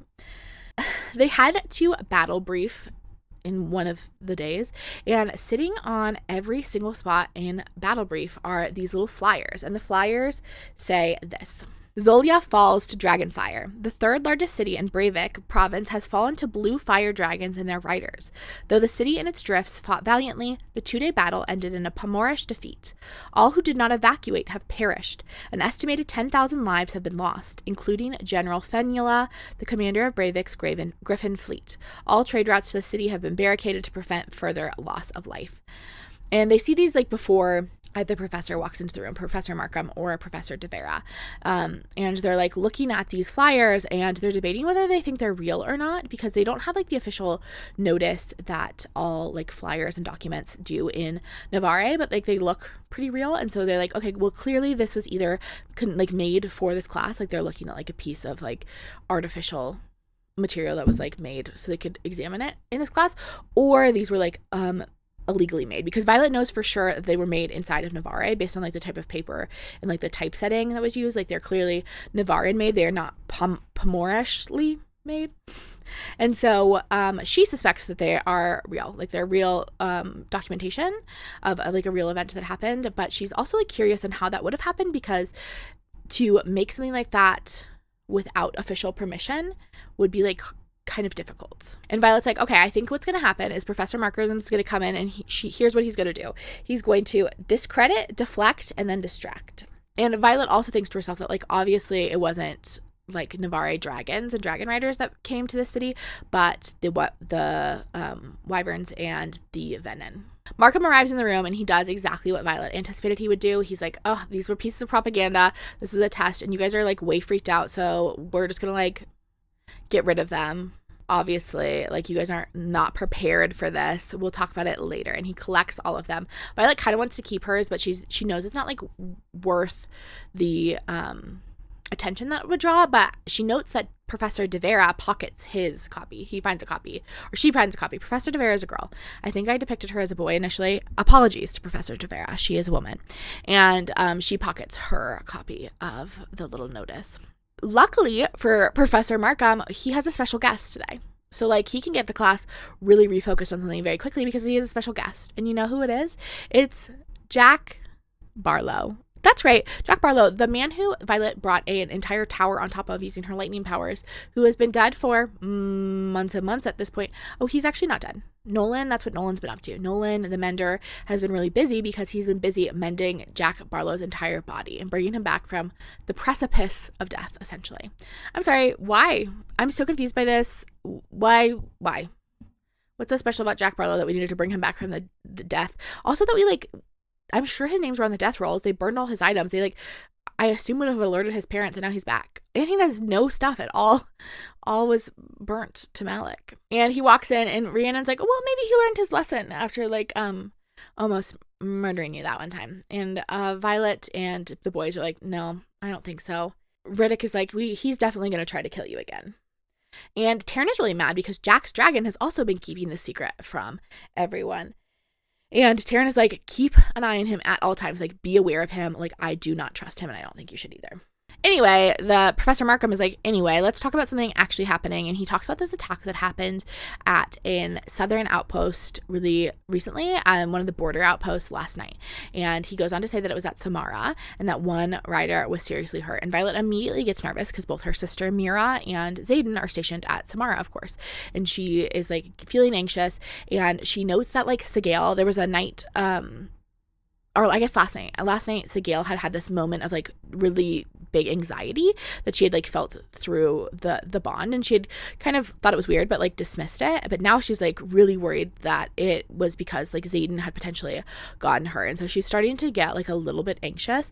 And then she looks over at Professor De Vera, and Professor De Vera, like, holds her eye contact and then, like, scratches her neck right at the spot where Xaden has his, like, rebellion relics. And Violet is like, it was definitely Xaden. Professor De Vera is, like, trying to tell me that it was, like, definitely Xaden that was injured. She feels this, like, overwhelming anxiety crash over her. Violet is, like, freaking out, and she immediately gets this, like, overwhelming sense that she needs to go. And she's like, I gotta go. She starts packing up her bag. Professor Markham, like, is shouting out to her, like, you do not have leave. You, like, cannot leave class in the middle of class. Like, you're not allowed to do that.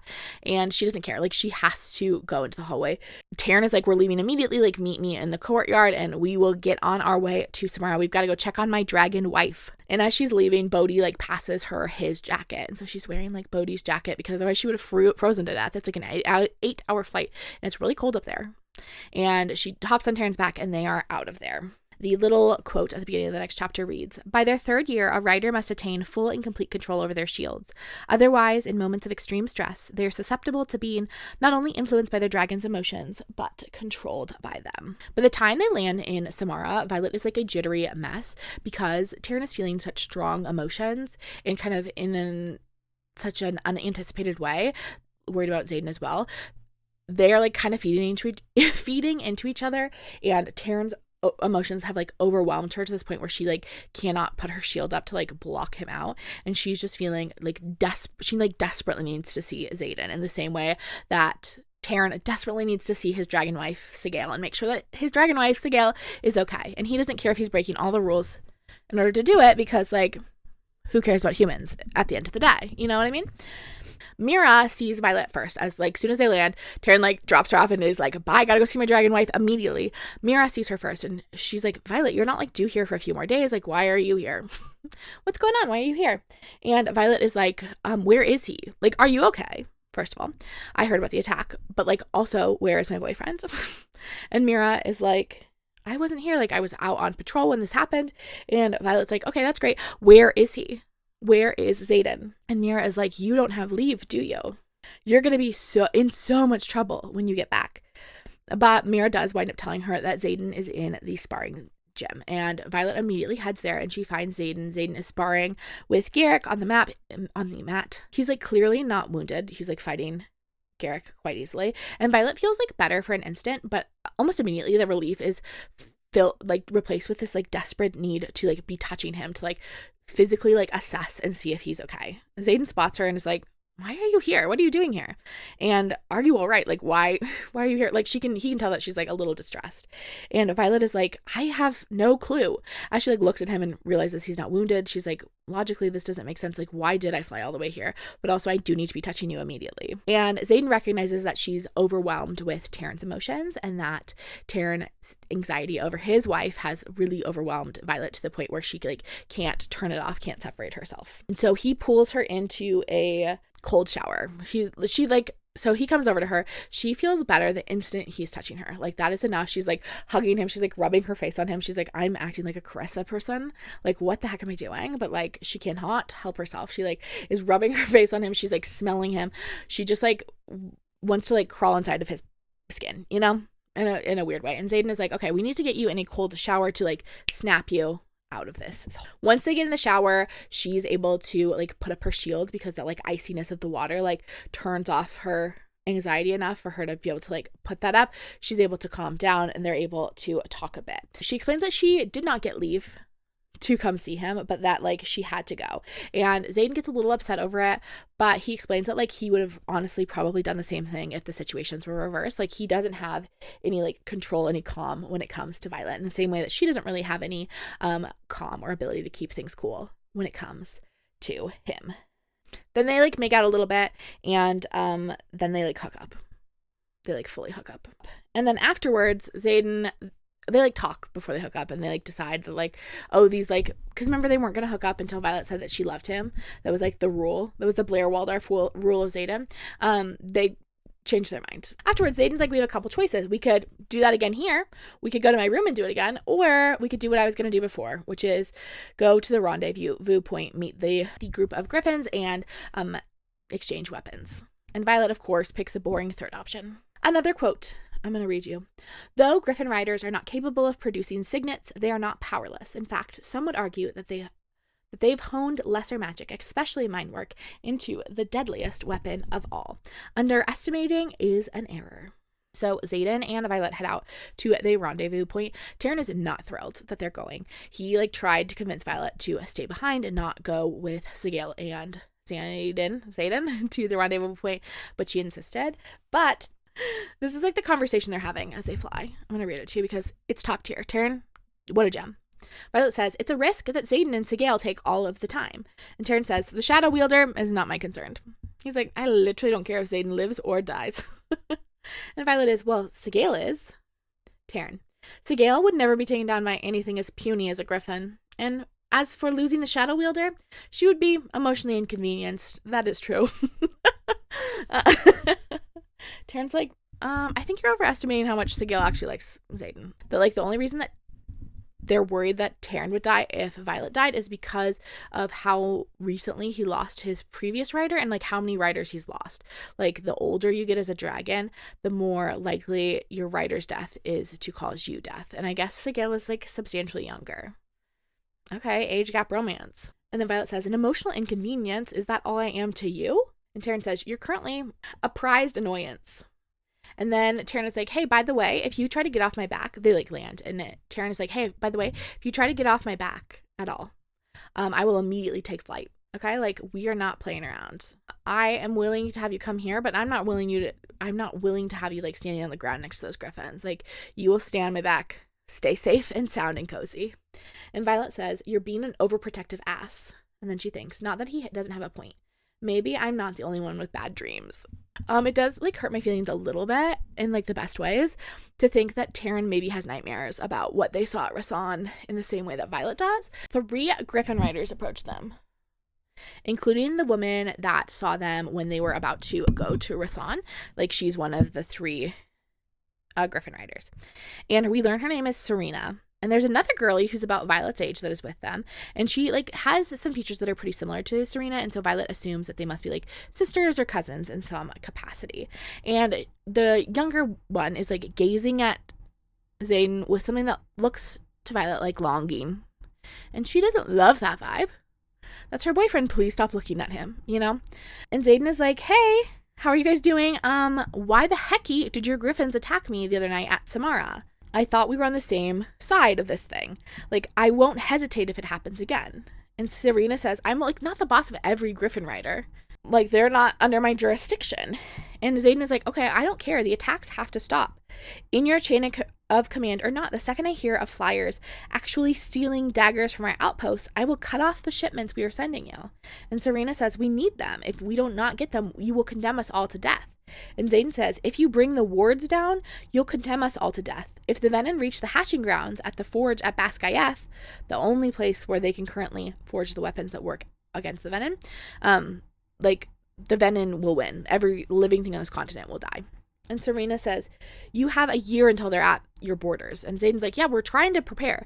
But like the thing is, we like bringing the wards down early is not going to help anyone.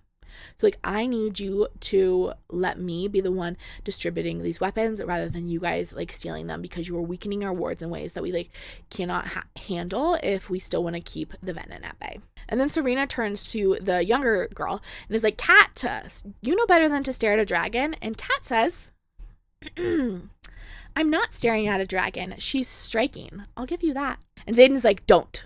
And then he goes back to arguing with Serena. They go back and forth. And Kat's like, you're still an asshole, I see. And Violet's like, what the heck is going on with this woman and Xaden? Like, they're clearly acting a little too familiar.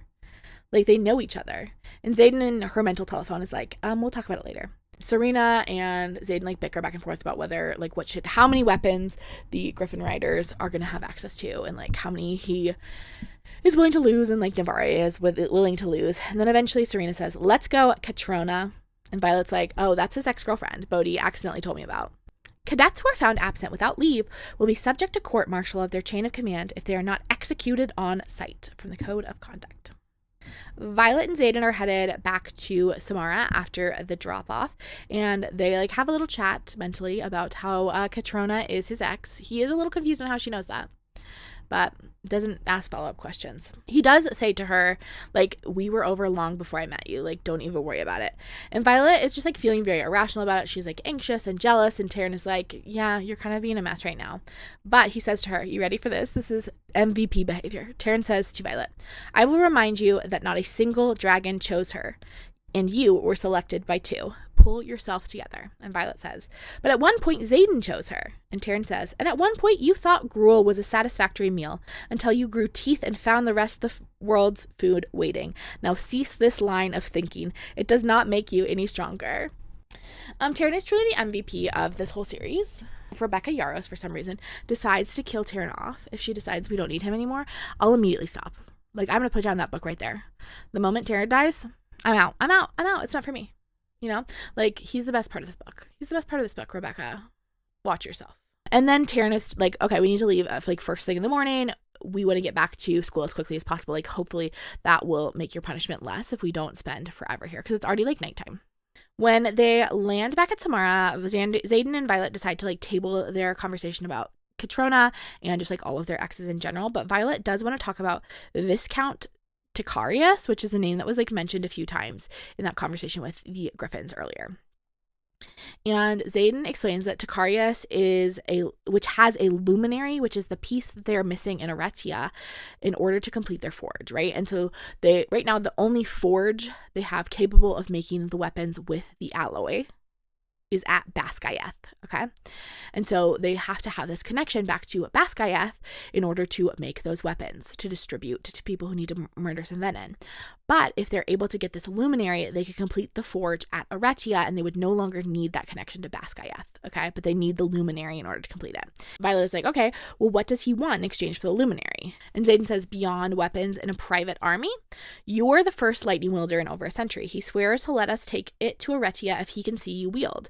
Violet's like, okay, I have him come over right now. I'll wield for him whenever. Like, that's not a big deal.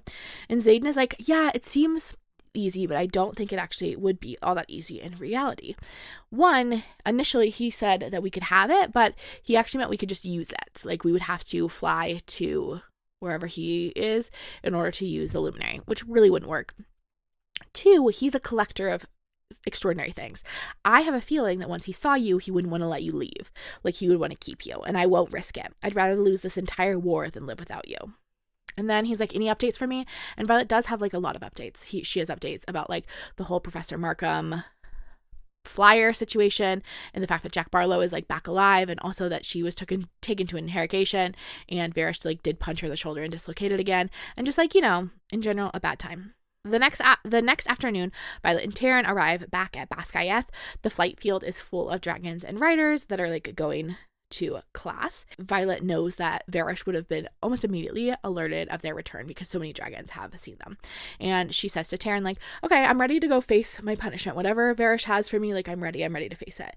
And Tairn says, no, our departure was more my fault than yours. I will not stand for you to bear my punishment. And Violet's like, okay, well, truly might not have a choice.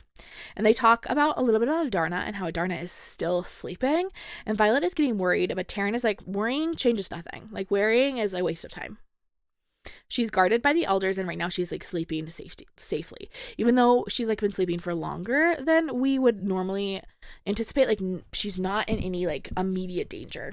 And Maria Terrio, who's our sparring teacher, is out with the first years working on like gauntlet practice, and he warns her that leadership is not thrilled with the fact that she left campus without leave, and he gives her the advice of like literally blame everything on Tairn. He's like, if you can, blame Tairn for everything. Be like, Tairn is the coolest, biggest, strongest dragon, and I couldn't tell him no. His emotions overwhelmed me. I had to go. Violet almost makes it back to her room before Varrish catches her in the squad chambers. Rhiannon sees her. She like peeks out of her room, and Violet is like, stay away from me. Stay in there. Don't come and involve yourself. Varrish demands to see her bag, and Violet is feeling relieved because she actually has a dagger that Xaden had given her in her jacket pocket. It's a dagger with that alloy in it, and so like if Varrish spotted it, like he would immediately know that they've been up to scheming. She dumps her bag. There's nothing really of note there. Like, she has some textbooks, she has like some regular stuff, and she also has Bodhi's flight jacket because now she's wearing Xaden's flight jacket because Xaden didn't love the idea of her wearing another man's flight jacket, so now he's put her in his flight jacket. Varrish tries to like get her on the fact that she's like impersonating an officer because she's wearing Xaden's jacket, and she's like, I'm not impersonating him, I'm just like wearing his jacket. Like, there's no rules against wearing someone else's flight jacket. And he's like, I don't know about that. Then he's like, I don't know, it seems illegal, let me see that jacket. Violet is like, okay. And she's going to take her jacket off, but Kaori, the dragon professor, was on the other side of the room, and he saw or overheard kind of all of this happening. And as soon as Varrish asked Violet to take off her jacket, Kaori says, since when do we just search cadets' bags? And Varrish says, since I got here, go away, like I'm busy. And Kaori says, I'll be staying. Power must always be kept in check, don't you think, Major Varrish? And Varrish says, are you accusing me of abusing my power with my cadet? Kaori says, oh no, I think you abuse your power in general. And Varrish says she is still due to face court-martial for departing campus without leave. And Kaori says, oh, that explains it. If you haven't talked to Panchek this afternoon, I turned in my expert opinion that Sorengale not be punished for what was clearly the choice of her dragon, her very powerful, very worried mated dragon. Panchek has agreed that she has been cleared of all charges. And Violet is given all of her stuff back, and she grabs her jacket, and she realizes that the jacket pocket where she had stowed that dagger is actually empty. Like, she had passed that jacket to Nora before Kaori had come over, and they probably would have seen that dagger, and she would have been in trouble, but like the dagger is gone. And she's a little like confused, surprised.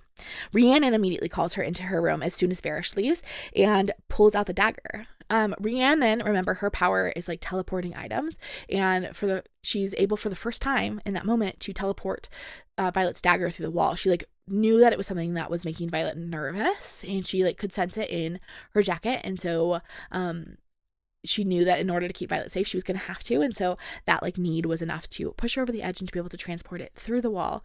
And she gives it back to Violet. And Rhiannon says, why was this dagger so important to keep hidden? And Violet says, because it is for killing Venin. And then Violet winds up telling them everything. She decides that like it is more important to have them helping her, and she trusts them enough to have them know all the information. She tells them almost everything except of like Aretia. But she tells them about like the venin and the wyverns and what really happened at Rasun and all of that stuff. Their dragons confirm this to them. All 3 of their dragons confirm, because the dragons obviously are aware of the venin situation, but they are staying out of it for now. But now that they know, now that like Rhiannon, Sawyer, and Riddick know, their dragons are like happy to like confirm that that is the reality of things.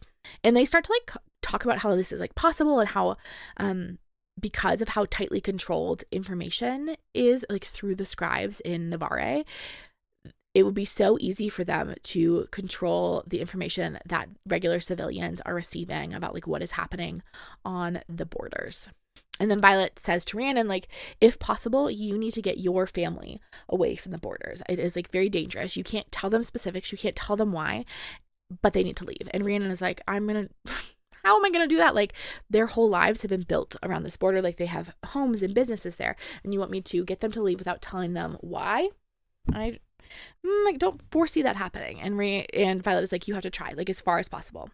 And she's like, are you mad at me? Violet asks Rhiannon. And Rhiannon says, no, I'm not mad. I'm sorry you feel like you couldn't have told me, but I can't imagine how heavy this must have been to carry. And then Rhiannon says, I do have one big question. If we are so close to the venin breaching the borders, what are we going to do about it? We have to tell everyone, right?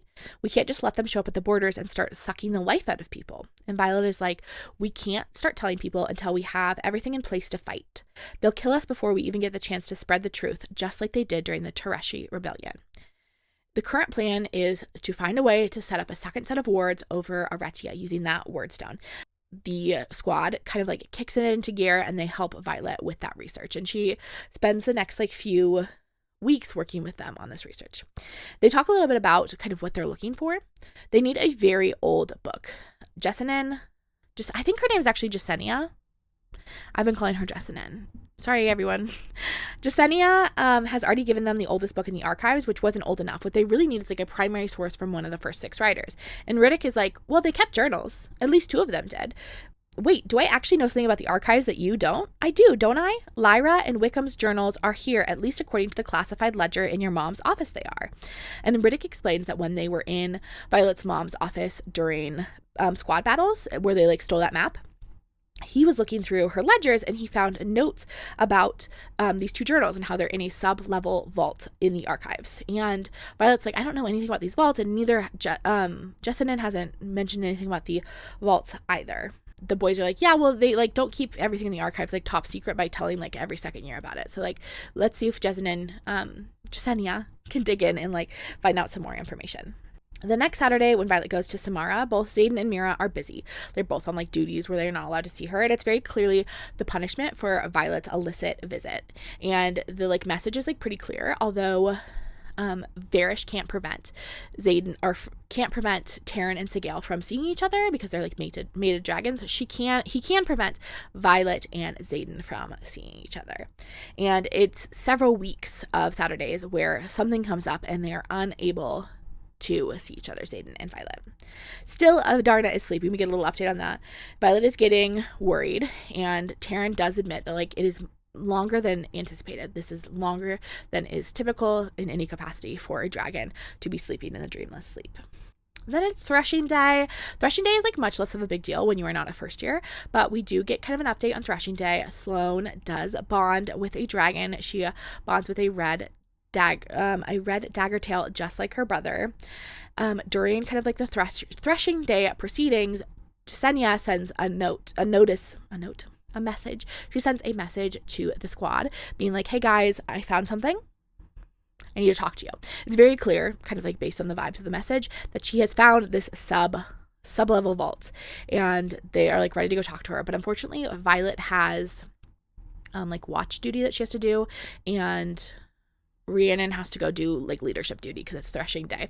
But Riddick volunteers to go talk to Jasenia and like find out what she's learned. And so Violet heads out to her watch. She arrives there, and Aya had the watch before her, and she like is chatting with Aya, and Aya is one of the the rebel kids that were with them at Resson, and she's like chatting with her, not for very long, when all of a sudden 4 infantry men come in and they say that they have a message that they've been paid to deliver. And it's very clear almost immediately that they've come to assassinate Violet. And Violet is like, oh, I bet I know what the message is. Secrets die with the people who keep them. And the infantrymen like kind of confirm that that's true. And they pretty quickly kill Aya, and then they are about to kill Violet too. They push her over the edge of one of these buildings, and she is like barely clinging on. This soldier like leans over the edge to like shove her the rest of the way, when all of a sudden someone comes up behind him and shoves a knife through his spine.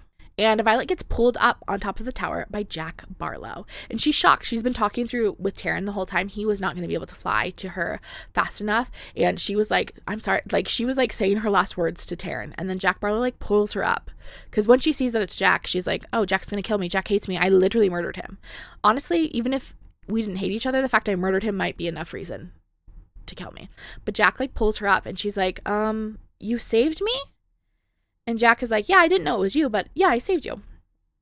And Violet is like, I killed you. You have every right to throw me off of the tower. And Jack says to her, well, that death was a kind of second chance for me. You don't know who you are until you face down Malik. So the way I see this is I just gave you a second chance too. Now we're even.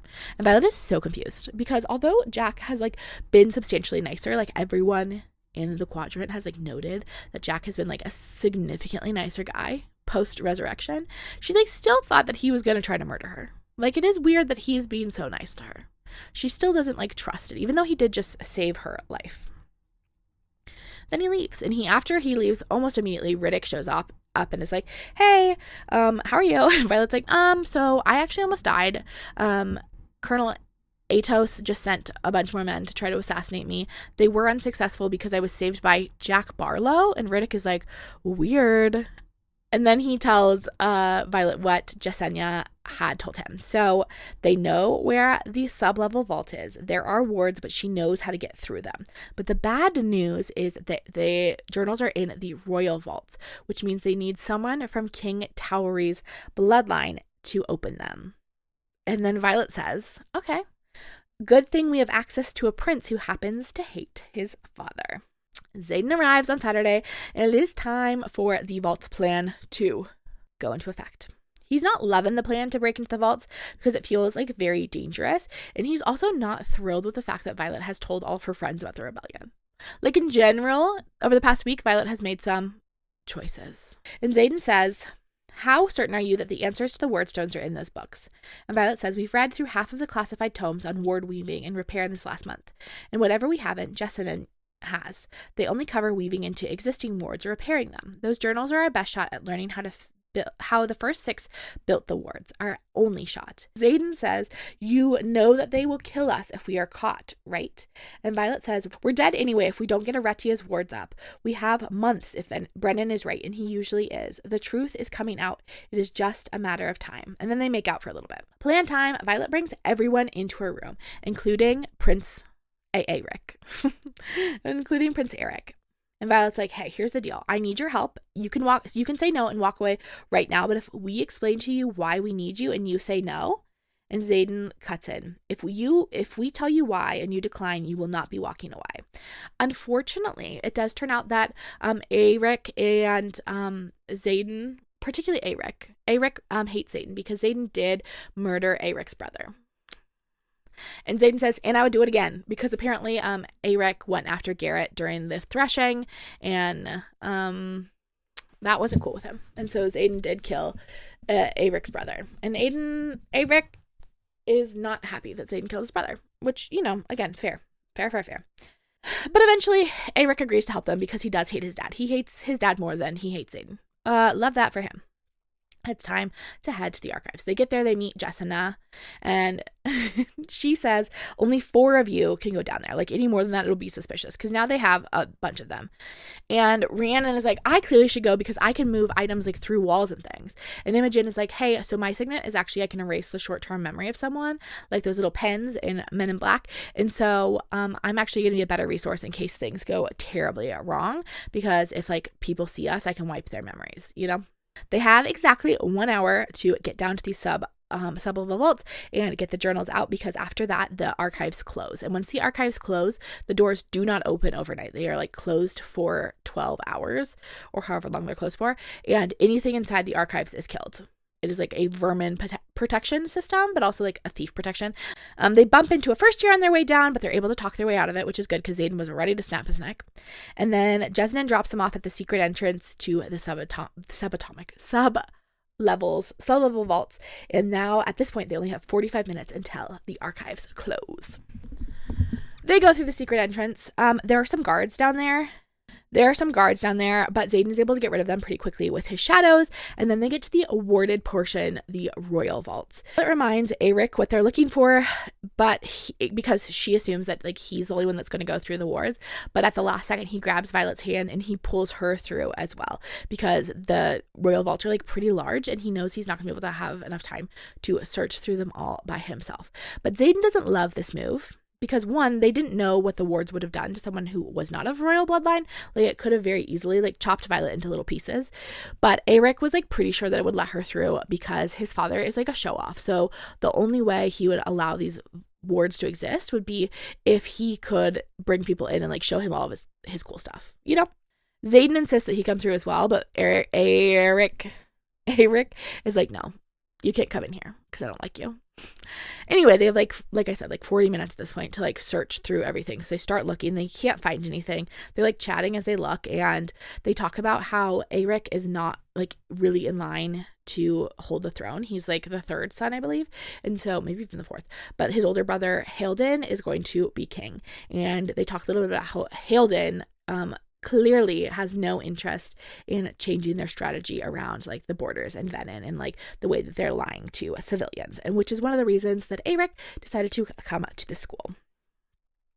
They have literally like 5 minutes before they need to leave the archives when finally Violet spots where the journals are, and they are in a second like warded little case, and Arecia has to reach through and grab them. He grabs both journals, but his hands come back and they're like completely covered in blisters. The wards like essentially like burned him quite badly. Clearly these wards were like a little bit more specifically keyed to King Tauri specifically, rather than just like more broadly his bloodline.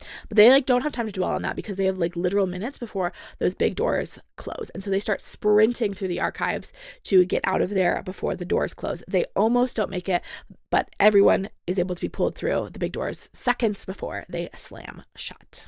Once they're outside the archives, they kind of like split up.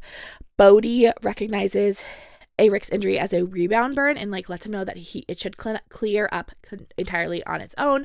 Quinn is also out there, and Quinn has the ability to astral project, and so she astral projected as herself, but also as Rhiannon and as Violet in the commons. So she was able to like transform herself and astral project. Cool, I guess that's like a fun thing. And she pretended that they were asking for lemonade. Okay. She's like, I pretended you guys were asking for lemonade. Essentially, she just like was creating an alibi for them so that when they like, if someone were to find out something went missing from the archives at this specific time, they wouldn't immediately know that it was them. Xaden is leaving immediately after this, which is earlier than he normally leaves. He normally like spends the night, obviously, but he's leaving early because for a couple reasons. One, so that won't get his bag searched. If he's leaving early, they won't stop him and search his bags, because he's going to take one of the two journals. There's two of them. He's taking one to Brennan in Aretia, which is another reason he needs to leave early, because he needs to have a chance to stop by Aretia before he heads back to Samara, because Brennan can also translate one of them. And so the work will go twice as fast if Brennan has one and Violet has one. So that's the plan. He takes one of the journals. Violet takes one of the journals. And then everyone's kind of split up. Violet is by herself, and she's holding the bag with the journal in it. And like the bags from the archives from the Scribe Squadron are cream-colored bags, where normally like the Dragon Riders have, I think, like black-colored bags. So she's like holding a cream-colored bag, and Nolan comes up to her, and he's like, hey, I saw that you were looking for lemonade earlier. Here, I brought you some. And Violet's like, oh my gosh, thank you. She's actually like quite thirsty because she just sprinted through the archives. So she like chugs the glass of lemonade. And then she's like, oh my gosh, they must have changed the recipe. It has like a weird aftertaste. And then she realizes she's holding this cream bag from the archives, which is like a little suspicious, not like hugely. She like could have gone and checked out a book from the archives, but like on a Saturday, middle of the day, and Nolan like starts talking to her, and he's like kind of acting weird, and he's asking about like what's the deal with her and Xaden, and like she's changed over the past few months. And then Violet tries to reach out to Tairn, and he's not there. The lemonade had that signet blocking elixir. And Nolan says to Violet, I don't like to see you hurt, but I can't protect you from the consequences of your own actions when you risk the safety of every civilian in this kingdom. And then Varrish appears and says to her, why, Cadet Sorengale, what have you gotten yourself into? The next time Violet wakes up, she is very clearly in the basement interrogation chambers, and she's like kind of eavesdropping as she comes through, and she hears a voice say, she's in Caldry. We have a week until she is scheduled to return. She doesn't know who they're talking about at that moment. Violet tries to reach out to Tairn again, but she can't get to him. She has that signet blocking elixir like in her system, and she's also all tied up. She's like very clearly been caught, and she's alone and defenseless. Major Varrish walks in, and she starts to think about the fact that she is worried that they've caught the others as well. Like, if they know she was involved, like, do they know that her squad was involved? Was Xaden able to, like, leave before they found out about this? Like, who else has kind of been implicated? And Nolan comes in with Major Varrish, and he says to her, Nolan says, we need you to answer a few questions, Violet. And Violet says, you drugged me. I trusted you. I've always trusted you. And Nolan goes, clear this up quickly and we can return to trusting each other. Now let's start with why you stole Lyra's journal. I wanted to be wrong, but Markham had sounded the alarm that the royal wards within the king's private library had been breached, and then I saw you standing in the courtyard with the scribe's satchel. And pretty quickly it becomes clear through their line of questioning that they don't know who else was involved, if anyone else was involved, and kind of like what the heck was going on. They just know that like Violet had the journal and that the journal has gone missing. They don't know that like both journals are gone. They don't know how she was able to get into the royal vaults. They actually haven't been able to get in the royal vaults themselves to like confirm that the journals are like missing. So they like know very, very little. And Violet is trying to keep it that way, but Nora is in the room with them. And then again, Nora has that signet that allows her to tell when people are lying, so she'll know if anything that Violet says is untrue. They question her for a little bit, and then Violet says to them, I'm done answering your questions. If you want to put me on trial, then call a quorum of wing leaders and do so according to the rules put forth by the Codex. Then Varrish punches her in the face, which is not doing what she asked them to do. And she realizes like, oh, this is not going to end well for me. Like, no one really knows I'm down here. No one saw Varrish take me. I can't answer their questions, and he's eventually going to get frustrated and kill me. And she's like, well, at least I know that Xaden made it to Brennan with that journal. Like, I have to believe that's true. Like, I'm pretty sure he made it out of here, and so he should have been pretty easily able to make it to Aretia to give Brennan that journal. And so if Brennan has that journal, then he is going to be able to, like, have enough information, hopefully, to build the wards up. Like, hopefully the sacrifice will be worth it. And she reminds herself what Xaden said to her. Violence, remember, it is only the body that is fragile. You are unbreakable. And then Varrish starts dislocating her fingers. She's just actually like being actively tortured. When she wakes up, like hours later, she wakes up to the sound of Liam's voice. She recognizes it immediately. And she knows she's hallucinating. She like tells him as much. She tells hallucination Liam that she is hallucinating. And Liam says to her, maybe Malik sent me as a kindness. And Violet's like, that's not how Malik works. I know that. He doesn't just let spirits go wandering around. And we learn that Violet has been here for 2 days so far. And she thinks it'll be another 5 days before Xaden realizes that she's missing. And Liam's like, I'm sure actually he knows it already. Like, Sigale will have felt Tairn's panic. That dragon of yours might not be able to reach you this deep under Bascaeth, but Xaden's going to rip this place apart, brick by brick. You just have to survive. Yeah, obviously. I don't know why she's confused about this. Like, she felt Sigale's momentary panic, and Tairn, is freaking out. Sigale heard it. I'm sure Sigale has felt it. Also, Xaden was not that far away when Violet got taken. So I think there's actually, like, a chance that, like, they were still within range for Tairn to be like, hey, something really terrible has just happened. You know?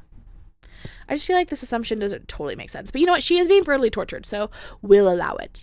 And Violet says to Liam, like, he cannot risk the movement. He cannot risk this rebellion.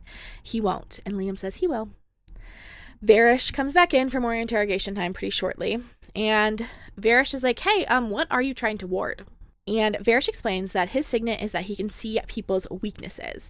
And he says to her, "From everything I've heard about you, the youngest Sorengale, I expected to look at you and see pain, broken bones, or maybe shame for never living up to Mom's expectations. But I saw nothing. Someone taught you to shield, and I'll admit you're very good at it. Do you want to know what I see now that we've cut you off from all your power? Well, Cadet Sorengale, your weaknesses are the people that you love. So many people to choose from. Squad leader Matthias and the rest of your squad, your sisters, your dragons, and Lieutenant Ryerson." Okay, guys. This signet makes no sense to me. He can see people's weaknesses, and Violet's special weakness is that she loves people too much. I feel like that would actually be everyone's weakness. Wouldn't it? Like, I guess unless you're Jack Barlow and you're a sociopath, I feel like everyone's weakness is like the people that they love.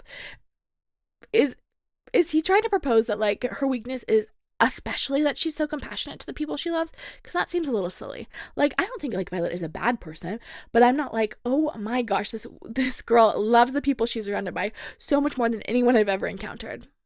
Like, I imagine my weaknesses would also be like people that I love and care about, and maybe some other stuff too. Like, that would make more sense if he like saw that her weakness was like her like self-doubt over her strength and the people she loved. Or maybe the fact, because like her weakness is that she does have joints that are loose. Like she's like much smaller than everyone else and cannot physically be as strong as everyone else. Like, that is a little bit of a weakness in the Dragon Rider Squadron. Has she like accommodated for that and made up for it in other ways? Certainly. But it's still like a weakness. I don't know. This just seems crazy. He's like, it's so crazy. Your weakness is that you care for people. Like, wouldn't most people? Violet realizes as Varrish continues talking that not only does he want to question Violet, but he is setting up a trap for Ryerson, because if Ryerson comes back, he can like, I don't know, trap him down here and interrogate him too. But Liam again and again encourages her to hold the line that talking would lead to death to every living thing on this continent. If they had anything on Xaden, he'd already be in custody. They're not going to hurt him. They can't. He's like trying to like talk her down. And then Violet like steadies herself. She regains her strength and she says to Varrish, in a truly badass little move, "Does Solas enjoy hiding? Just because you've blocked my ability to talk to Tairn doesn't mean he doesn't know exactly what you've done to me. You're hunting Xaden, but Tairn is hunting Solas. You're weaker on both counts. I might die in this chamber, but I promise you, you will." It's been several days now. Violet has just spent her days getting tortured. Liam never leaving her side. This like apparition of Liam staying with her in every moment as she is tortured and healed and tortured again. And then they like continue to force feed her the serum that separates her from Tairn and from her signet. And in one of these quiet moments, Violet is talking to Liam and she's like, "Hey, you know, your sister Sloane hates me." And Liam says, "Sloane can be tough, but you're doing a good job." This is so cute. I don't truly know. And maybe we find out. Guys, I'm going to be really honest. I haven't read part 2 yet. And I don't know. I don't remember exactly what happens in the second part. Okay, that's one of the things of me doing this on a series that is not complete yet and that I've only read one time, is like sometimes I forget stuff. Do we learn if this is really Liam or if just a hallucination? I don't think we do. And in my heart of hearts, I think it is a hallucination. And I just love that Violet's telling herself she's doing a good job with Liam's sister. She's like, actually, you're doing like a really great job, even though she does hate you. So good job. And then Dain arrives, and Violet knows that it's like over for them because Dain doesn't need her cooperation. He can just pull the secrets from her. Like, he can just go in her memories and pull them. And she's freaking out. They're not in her room yet. They're just like in the hallway, and Varrish is like preparing him to go see Violet. And Varrish says to Dain, "Navarre needs your help." And Dain says, "What can I do?" And Varrish explains, "We had a breach of security this week and classified documents were stolen. We caught the perpetrator and prevented the loss of intelligence. It's blatantly obvious by the connection that this rider is working with what we suspect to be a second rebellion intent on destroying Navarre for the safety of every civilian within our wards. I need this prisoner's memories. Wing leader, you must extract the truth or our very way of life will be compromised. But I'm going to warn you, the prisoner's identity may come as a shock." And as they walk through the door, Dain immediately goes, "Violet." And Violet is just like, "Please help me." She's like, she thinks to herself, she's like, "I know this Dain isn't the Dain I grew up with. Like, he has changed. I don't think I can trust him anymore. But like, I have to hope that there's some like shred of the Dain I knew in there." And Dain says, "You've been torturing her for the past 5 days?" Because like she's been gone since Sunday. And Varrish explains that she has been accused of stealing these journals from the Royal Library, and he tells Dain that the reason she stole these wards is, stole these journals is because she's attempting to bring down the wards. And Violet is like, no, I would never do that. You know me, Dane. I would never intentionally hurt civilians. And Dane says, I don't know anything about you anymore. And Varrish says, I sent back the journals to the library, but clearly she's dangerous and she's got information that is dangerous and she's really under Ryerson's influence. You've got to help us figure out what she knows and what their plans are. And then Varrish pulls out the dagger that Violet has. It has that alloy in it that is used to hunt the venom. And he explains to Dane that they have been working to steal the material that fuels the wards in an attempt to weaken them. She's actively trying to weaken the wards little by little. But before they can kind of get to it, there's an interruption. Someone shouts down the stairs that all leadership is being ordered to assemble because there have been incidents at the border. And Varrish is like, it actually might be too late to even do anything. Xaden deserted days ago. They're currently gathering all the marked ones. And Violet is really anxious now because she knows as soon as they go into her memory and they find out that they have been working with the Griffin Riders in any capacity, that all of the rebel children that have those rebellion relics are going to be killed, and they're being gathered right now. And Liam is like, okay, calm down, play it cool. He can search your memory, but logic says he'll have to muddle through what you're thinking first. You can try to control what he sees. He can actively see what's in the front of your mind, but you can try to control that. And then Dane begins. Violet starts pulling him through her memories. She's truly trying to control what he has access to. And she shows him her memory of Russian and of Liam's death, shows him the truth of what is happening at these borders and the truth of the venom and the wyverns. And when he finishes going through her memory, they come back to the room and Dane is smuggling weapons? You're stealing our weapons to aid another kingdom? And Violet is like, are you seriously saying this is what you gathered from this memory that I just showed you? You're saying that what you gathered was that we're stealing weapons. She doesn't say that out loud, but she thinks that. She's like, seriously, Dane? Come on, buddy. And then Violet turns to Liam and whispers, I'm so sorry I failed you. And Liam says to her, you never failed me, not once. We pulled you into our war. If anyone is sorry, it should be me. And then again, the men shout from upstairs. They want leadership, and now it is very important. And Dane is like, I just need to see the dagger that Violet had, and I want to compare it to the one in her memory. And he immediately confirms it's the same. And Violet knows he's seen everything. Despite her best efforts, he's seen everything. He didn't just see Liam's death, but everything that had to do with the rebellion. And Dane turns to Violet and he says to her, you should have trusted me. None of this would have happened if you had just trusted me. And now it is too late. And Violet thinks that Dane is going to kill her. And she's just upset that she didn't get to tell Xaden she loved him first. But Dane doesn't use a dagger to stab her. He stabs Varrish. And he unties Violet and he tells her that they need to get out quickly. Violet is in bad shape, but he's like, can you walk? We need to leave. And they start running up the stairs together. I don't know if Violet's running. I think she's limping. They start going up the stairs together and they bump into Xaden coming to rescue her. Xaden is ready to kill Dane, and Violet has to jump in front of him and be like, hey, don't hurt him. He actually saved me. And then Violet says to Xaden, you came. And Xaden says to her, there's nowhere in existence you could go that I wouldn't find you, remember? And Garrick is with him, and Garrick is like, Violet, you look terrible. And she does. She's been pretty badly bruised. Apparently, leadership is all launching for the borders, which means that Xaden's plan worked. He was up to something. And then Xaden turns to Dane and is like, hey, are you turning traitor? Is that what's happening? Are you joining the rebellion now? And Dane is a little unclear, a little unsure. We'll talk more about it later, but he's, for now, helping. And Xaden makes sure that Violet is the one who gets to kill Varrish. And she says, I promised you would die down here. And he indeed does. Violet feels really bad that this is happening, that Xaden had to kind of sacrifice everything to come rescue her. She knows that if they leave Basgiath now, it's not like they're going to be able to come back. And right now, Basgiath is the only place that they have access to this forge that they need to make these weapons. And so by losing that, they're losing access to that.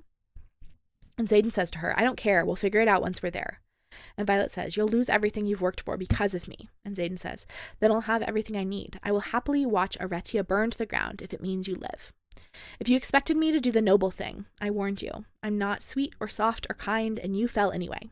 This is what you get, Violet. Me. The good, the bad, the unforgivable, all of it. I'm yours. You want to know something true? Something real? I love you. I am in love with you. I have been since that night the snow fell in your hair and you kissed me for the first time. I am grateful my life is tied to yours because it means I won't have to face a day without you in it. My heart only beats as long as yours does. And when you die, I will meet Malik at your side. It is a damn good thing that you love me too, because you're stuck with me. And this life and every other that could possibly follow. And Violet says, I do love you. And Xaden says, I'm glad you didn't forget. Let's get out of here together. He splints her arm and tries to kind of like wrap her up the best he can in terms of like binding her injuries like fairly quickly. But like she has like been tortured for 5 days. So she's like in terrible shape. And she like tries to start walking, but she like really can't do it well. And Xaden is like, I'll carry you. And he's like going to like carry her out and up the staircase. Violet thinks to herself, for the first time in my life, I feel weak. That's what that monster did to me in this room. He took my strength. But he didn't break you, Liam says softly from the corner of the room, and my chest squeezes tight as he takes a step back towards the shadow, and then another. And then they start leaving. They leave together as, like, the hallucination of Liam. She doesn't need it anymore. She's doing better. She's able to leave. And as they're headed up the stairs, guess who walks in? It's Mama Sorrengail. Mama Sorrengail is like, Violet. And Violet says, Mom. And Violet realizes it's the first time since the parapet that her mother has used her name in a year and a half. Mama Sorrengail turns to... Mama Sorrengail would literally hate that I was calling her Mama Sorrengail. General Sorrengail turns to Xaden and is like, who have you killed? And Xaden says, everyone. And he's like, okay, I'll deal with that. And she passes Violet the antidote to the serum. And she's like, I'm so sorry. Like, I didn't know that you were down here. I was in Cauldre for the last week. And I, like, didn't know. I didn't know until I got here today. And she's like, can I have a moment alone with my daughter? And Xaden is like, no. And Violet is like, yeah, I do want a moment alone. And Xaden's like, she's really dangerous, Violet. And Violet is like, she's my mother. And so General Sorrengail and Violet have 3 minutes together. And as they Xaden leaves them at the bottom of the staircase. And as they talk, they start to walk up these stairs. Violet says to her mother, you've known what's been happening for all these years. And General Sorrengail says, when you have children, we can discuss the risks you'll take, the lies you'll be willing to tell in order to keep them safe. And Violet says, what about their children? General Sorrengail, again, when you are a mother, talk to me about who you are willing to sacrifice so your child lives. Now walk. And they continue walking up the stairs. And Violet says to her, it's not right to let them die defenseless. I never said that it was. And I knew you'd never see it our way. Never agree with our stance on self-preservation. Markham saw you as his protege, the next head of the Scribes, the only applicant he thought was smart enough, clever enough to continue weaving the complicated blindfold chosen for us hundreds of years ago. He made the mistake of thinking you'd be easy to control, but I know my daughter. And Violet is like, I'm sure you think you do. And General Sorrengail says, I might be a stranger to you, Violet, but you are far from a stranger to me. Eventually, you discover the truth. Maybe not while in the Scribe Quadrant, but certainly by the time you were a major. When Markham would start bringing you into the fold, as we do with most of those at those ranks. And then you would unravel everything in the name of mercy or whatever motion you'd blame, and they would kill you for it. I already lost one child keeping our border safe, and I wasn't willing to lose another. Why do you think I forced you into the Riders Quadrant? And Violet was like, because you think less of the Scribes. And General Sorrengail says, bullshit. The love of my life was a Scribe. I put you in the Riders Quadrant so you'd have a shot at surviving. Then I called in a favor Ryerson owed me for putting the marked ones into the quadrant. Violet is blown away at that. Blown away at the fact that she called in a favor with Ryerson. General Sorrengail goes on to explain. It was a simple transaction. He wanted the marked ones to have a chance, and I gave him the quadrant, as long as he took responsibility for them, in return for a favor to be named at a later date. You were that favor. If you survived Parapet on your own, all he had to do was see that no one killed you outside of challenges or your own naivete your first year, which he did. Quite a miracle considering what Colonel Atos put you through during the war games. You knew? I discovered after the fact, but yes, don't give me that look, she chastises, pulling me up another step. It worked. You're alive, aren't you? Though I admit I didn't foresee the mated dragons or whatever emotional entanglements you've involved yourself in. That was disappointing. It all clicks into place. That night at the tree last year, when he should have killed me for catching the meeting of the marked ones, the challenge where he had every opportunity to exact his revenge on my mother by ending me, and instructed me instead. Nearly intervening at the threshing, my ribs feel like they're cracking all over again. He's never had a choice when it came to me. His life, the lives of those he holds dearest, has always been tied to mine. And suddenly, I have to know, are those your knife marks on his back? Yes. Her tone is bland. It's a Tyreshi cuss. Stop talking. I don't want to hear a single explanation for such an unforgivable act. But of course she doesn't listen. It seems that by putting you in the writer's quadrant, all I did was hasten our own end, she remarks as we climb the last 4 steps coming out of the tunnels by the archives. So they've reached the top of the stairs. Xaden is waiting for them up at the top of the stairs. Then General Sorengale says to Xaden, I trust you'll use the chaos to get her out. She asks him, but we both know that it is an order. Planning on it. Good. Don't tell me where. I don't want to know. Markham is still in Caldry with the king. Do with that information what you will. She looks at Dane, who waits off to the side with Garrick, his face ashen. Have you made your choice? Now that you know. I have. He squares his shoulders as a group of Scribe cadets run by, their hoods in disarray, panic written on their faces. She dismisses Dane with a single sound and then looks at Xaden. And so the war of the father becomes that of the son. It is you, right? Stealing the weaponry? Arming the very enemy, trying to rip us apart?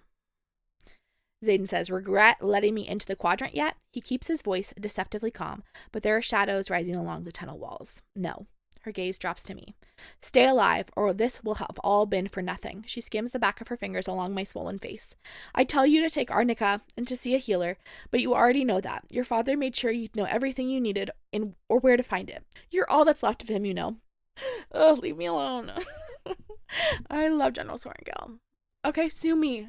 I love a mean lady. Mean ladies are always welcome in this house. You're all that's left of him, you know. But I'm not. Mira has his laugh, his warmth, and Brennan. She doesn't know about Brennan, and in this moment, I have no regrets about keeping that secret.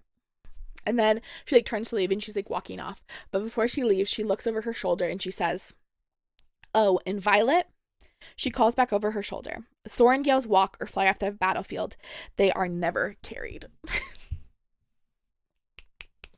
I'm sorry. I love this. Everyone's like, oh my gosh, your mom is being so mean to you in this moment. And she is being a little mean, okay? Everyone can see that. But I also feel like this is such a beautiful moment for Violet because just before her mother arrived and Xaden was going to have to carry up the stairs, she talks about how Varrish had stripped her of her strength, how she felt so weak in this place and how Varrish had put her in this place. And she was going to have Xaden carry her out. But her mother comes down here and says, you will walk out of here on your own 2 feet. They walk up those stairs together. And she does walk out of the battlefield, that battlefield of the torture chamber. She walks out of it of her own strength. And so her mother may be unkind, but at least she's not pulling a Dane, right? She's seeing her daughter as so intensely capable. So now they have to deal with what's happening next. Violet wants to give everyone a choice because the school will be completely locked down once leadership arrives. So anyone who wants to help with the rebellion needs to figure it out and do it now. And she's dragons are going to vouch for the ones who want to leave for the right reasons. And she talks to Dane and she's like, Dane, you will not be safe here. But also, why should the rebels trust you? You did cause Liam's death. You did cause Liam's death. And he'll have to earn the trust of the rebellion. But Dane uses his final act as wing leader is to call a formation. He calls everyone into formation. And the leadership is gone, trying to hide the bodies of dozens of wyverns. That was Xaden's plan to clear out the leadership, is to leave wyvern bodies all along the borders to kind of act as this sign that not everything is as it seems. Tairn explains that the Empyrean, the dragon government, says it's up to individual dragons whether they plan to tell their riders or not. And Tairn is kind of worked up and upset. He wasn't able to help Violet. He obviously wasn't able to use their connection because she had to drink that elixir. I don't think it's called an elixir in this book. I think I just have watched Wicked too recently. Yeah, and he also wasn't able to kill Solas. He was hunting Solas the whole time that Violet was down there, and he never was able to find him. And Adarna is still sleeping, and he talks about how the elders have never seen an adolescent remain in dreamless sleep for so long, and it is a little concerning. So now our information. People are not quick to accept the truth about the Venin and the wards, and they're really protesting quite strongly. And so Violet decides to have Tairn share the memory from Resin, and so they can see the reality of things. They can see the truth in things. And so anyone whose dragon decides to share that with them, because some of the dragons choose not to share that, sees that memory. And then Xaden says to all of them, you are all riders, all chosen, all threshed, all responsible for what happens next. Act like it. What Atos has told you is the truth. Whether or not you choose to believe it is up to you. If your dragon has not chosen to share with you what some of you have seen, then the choice has been made for you. But wars do not wait for your readiness, and make no mistake about it, we are at war. A war in which we are outmatched, not only in strength of signet, but air superiority as a whole.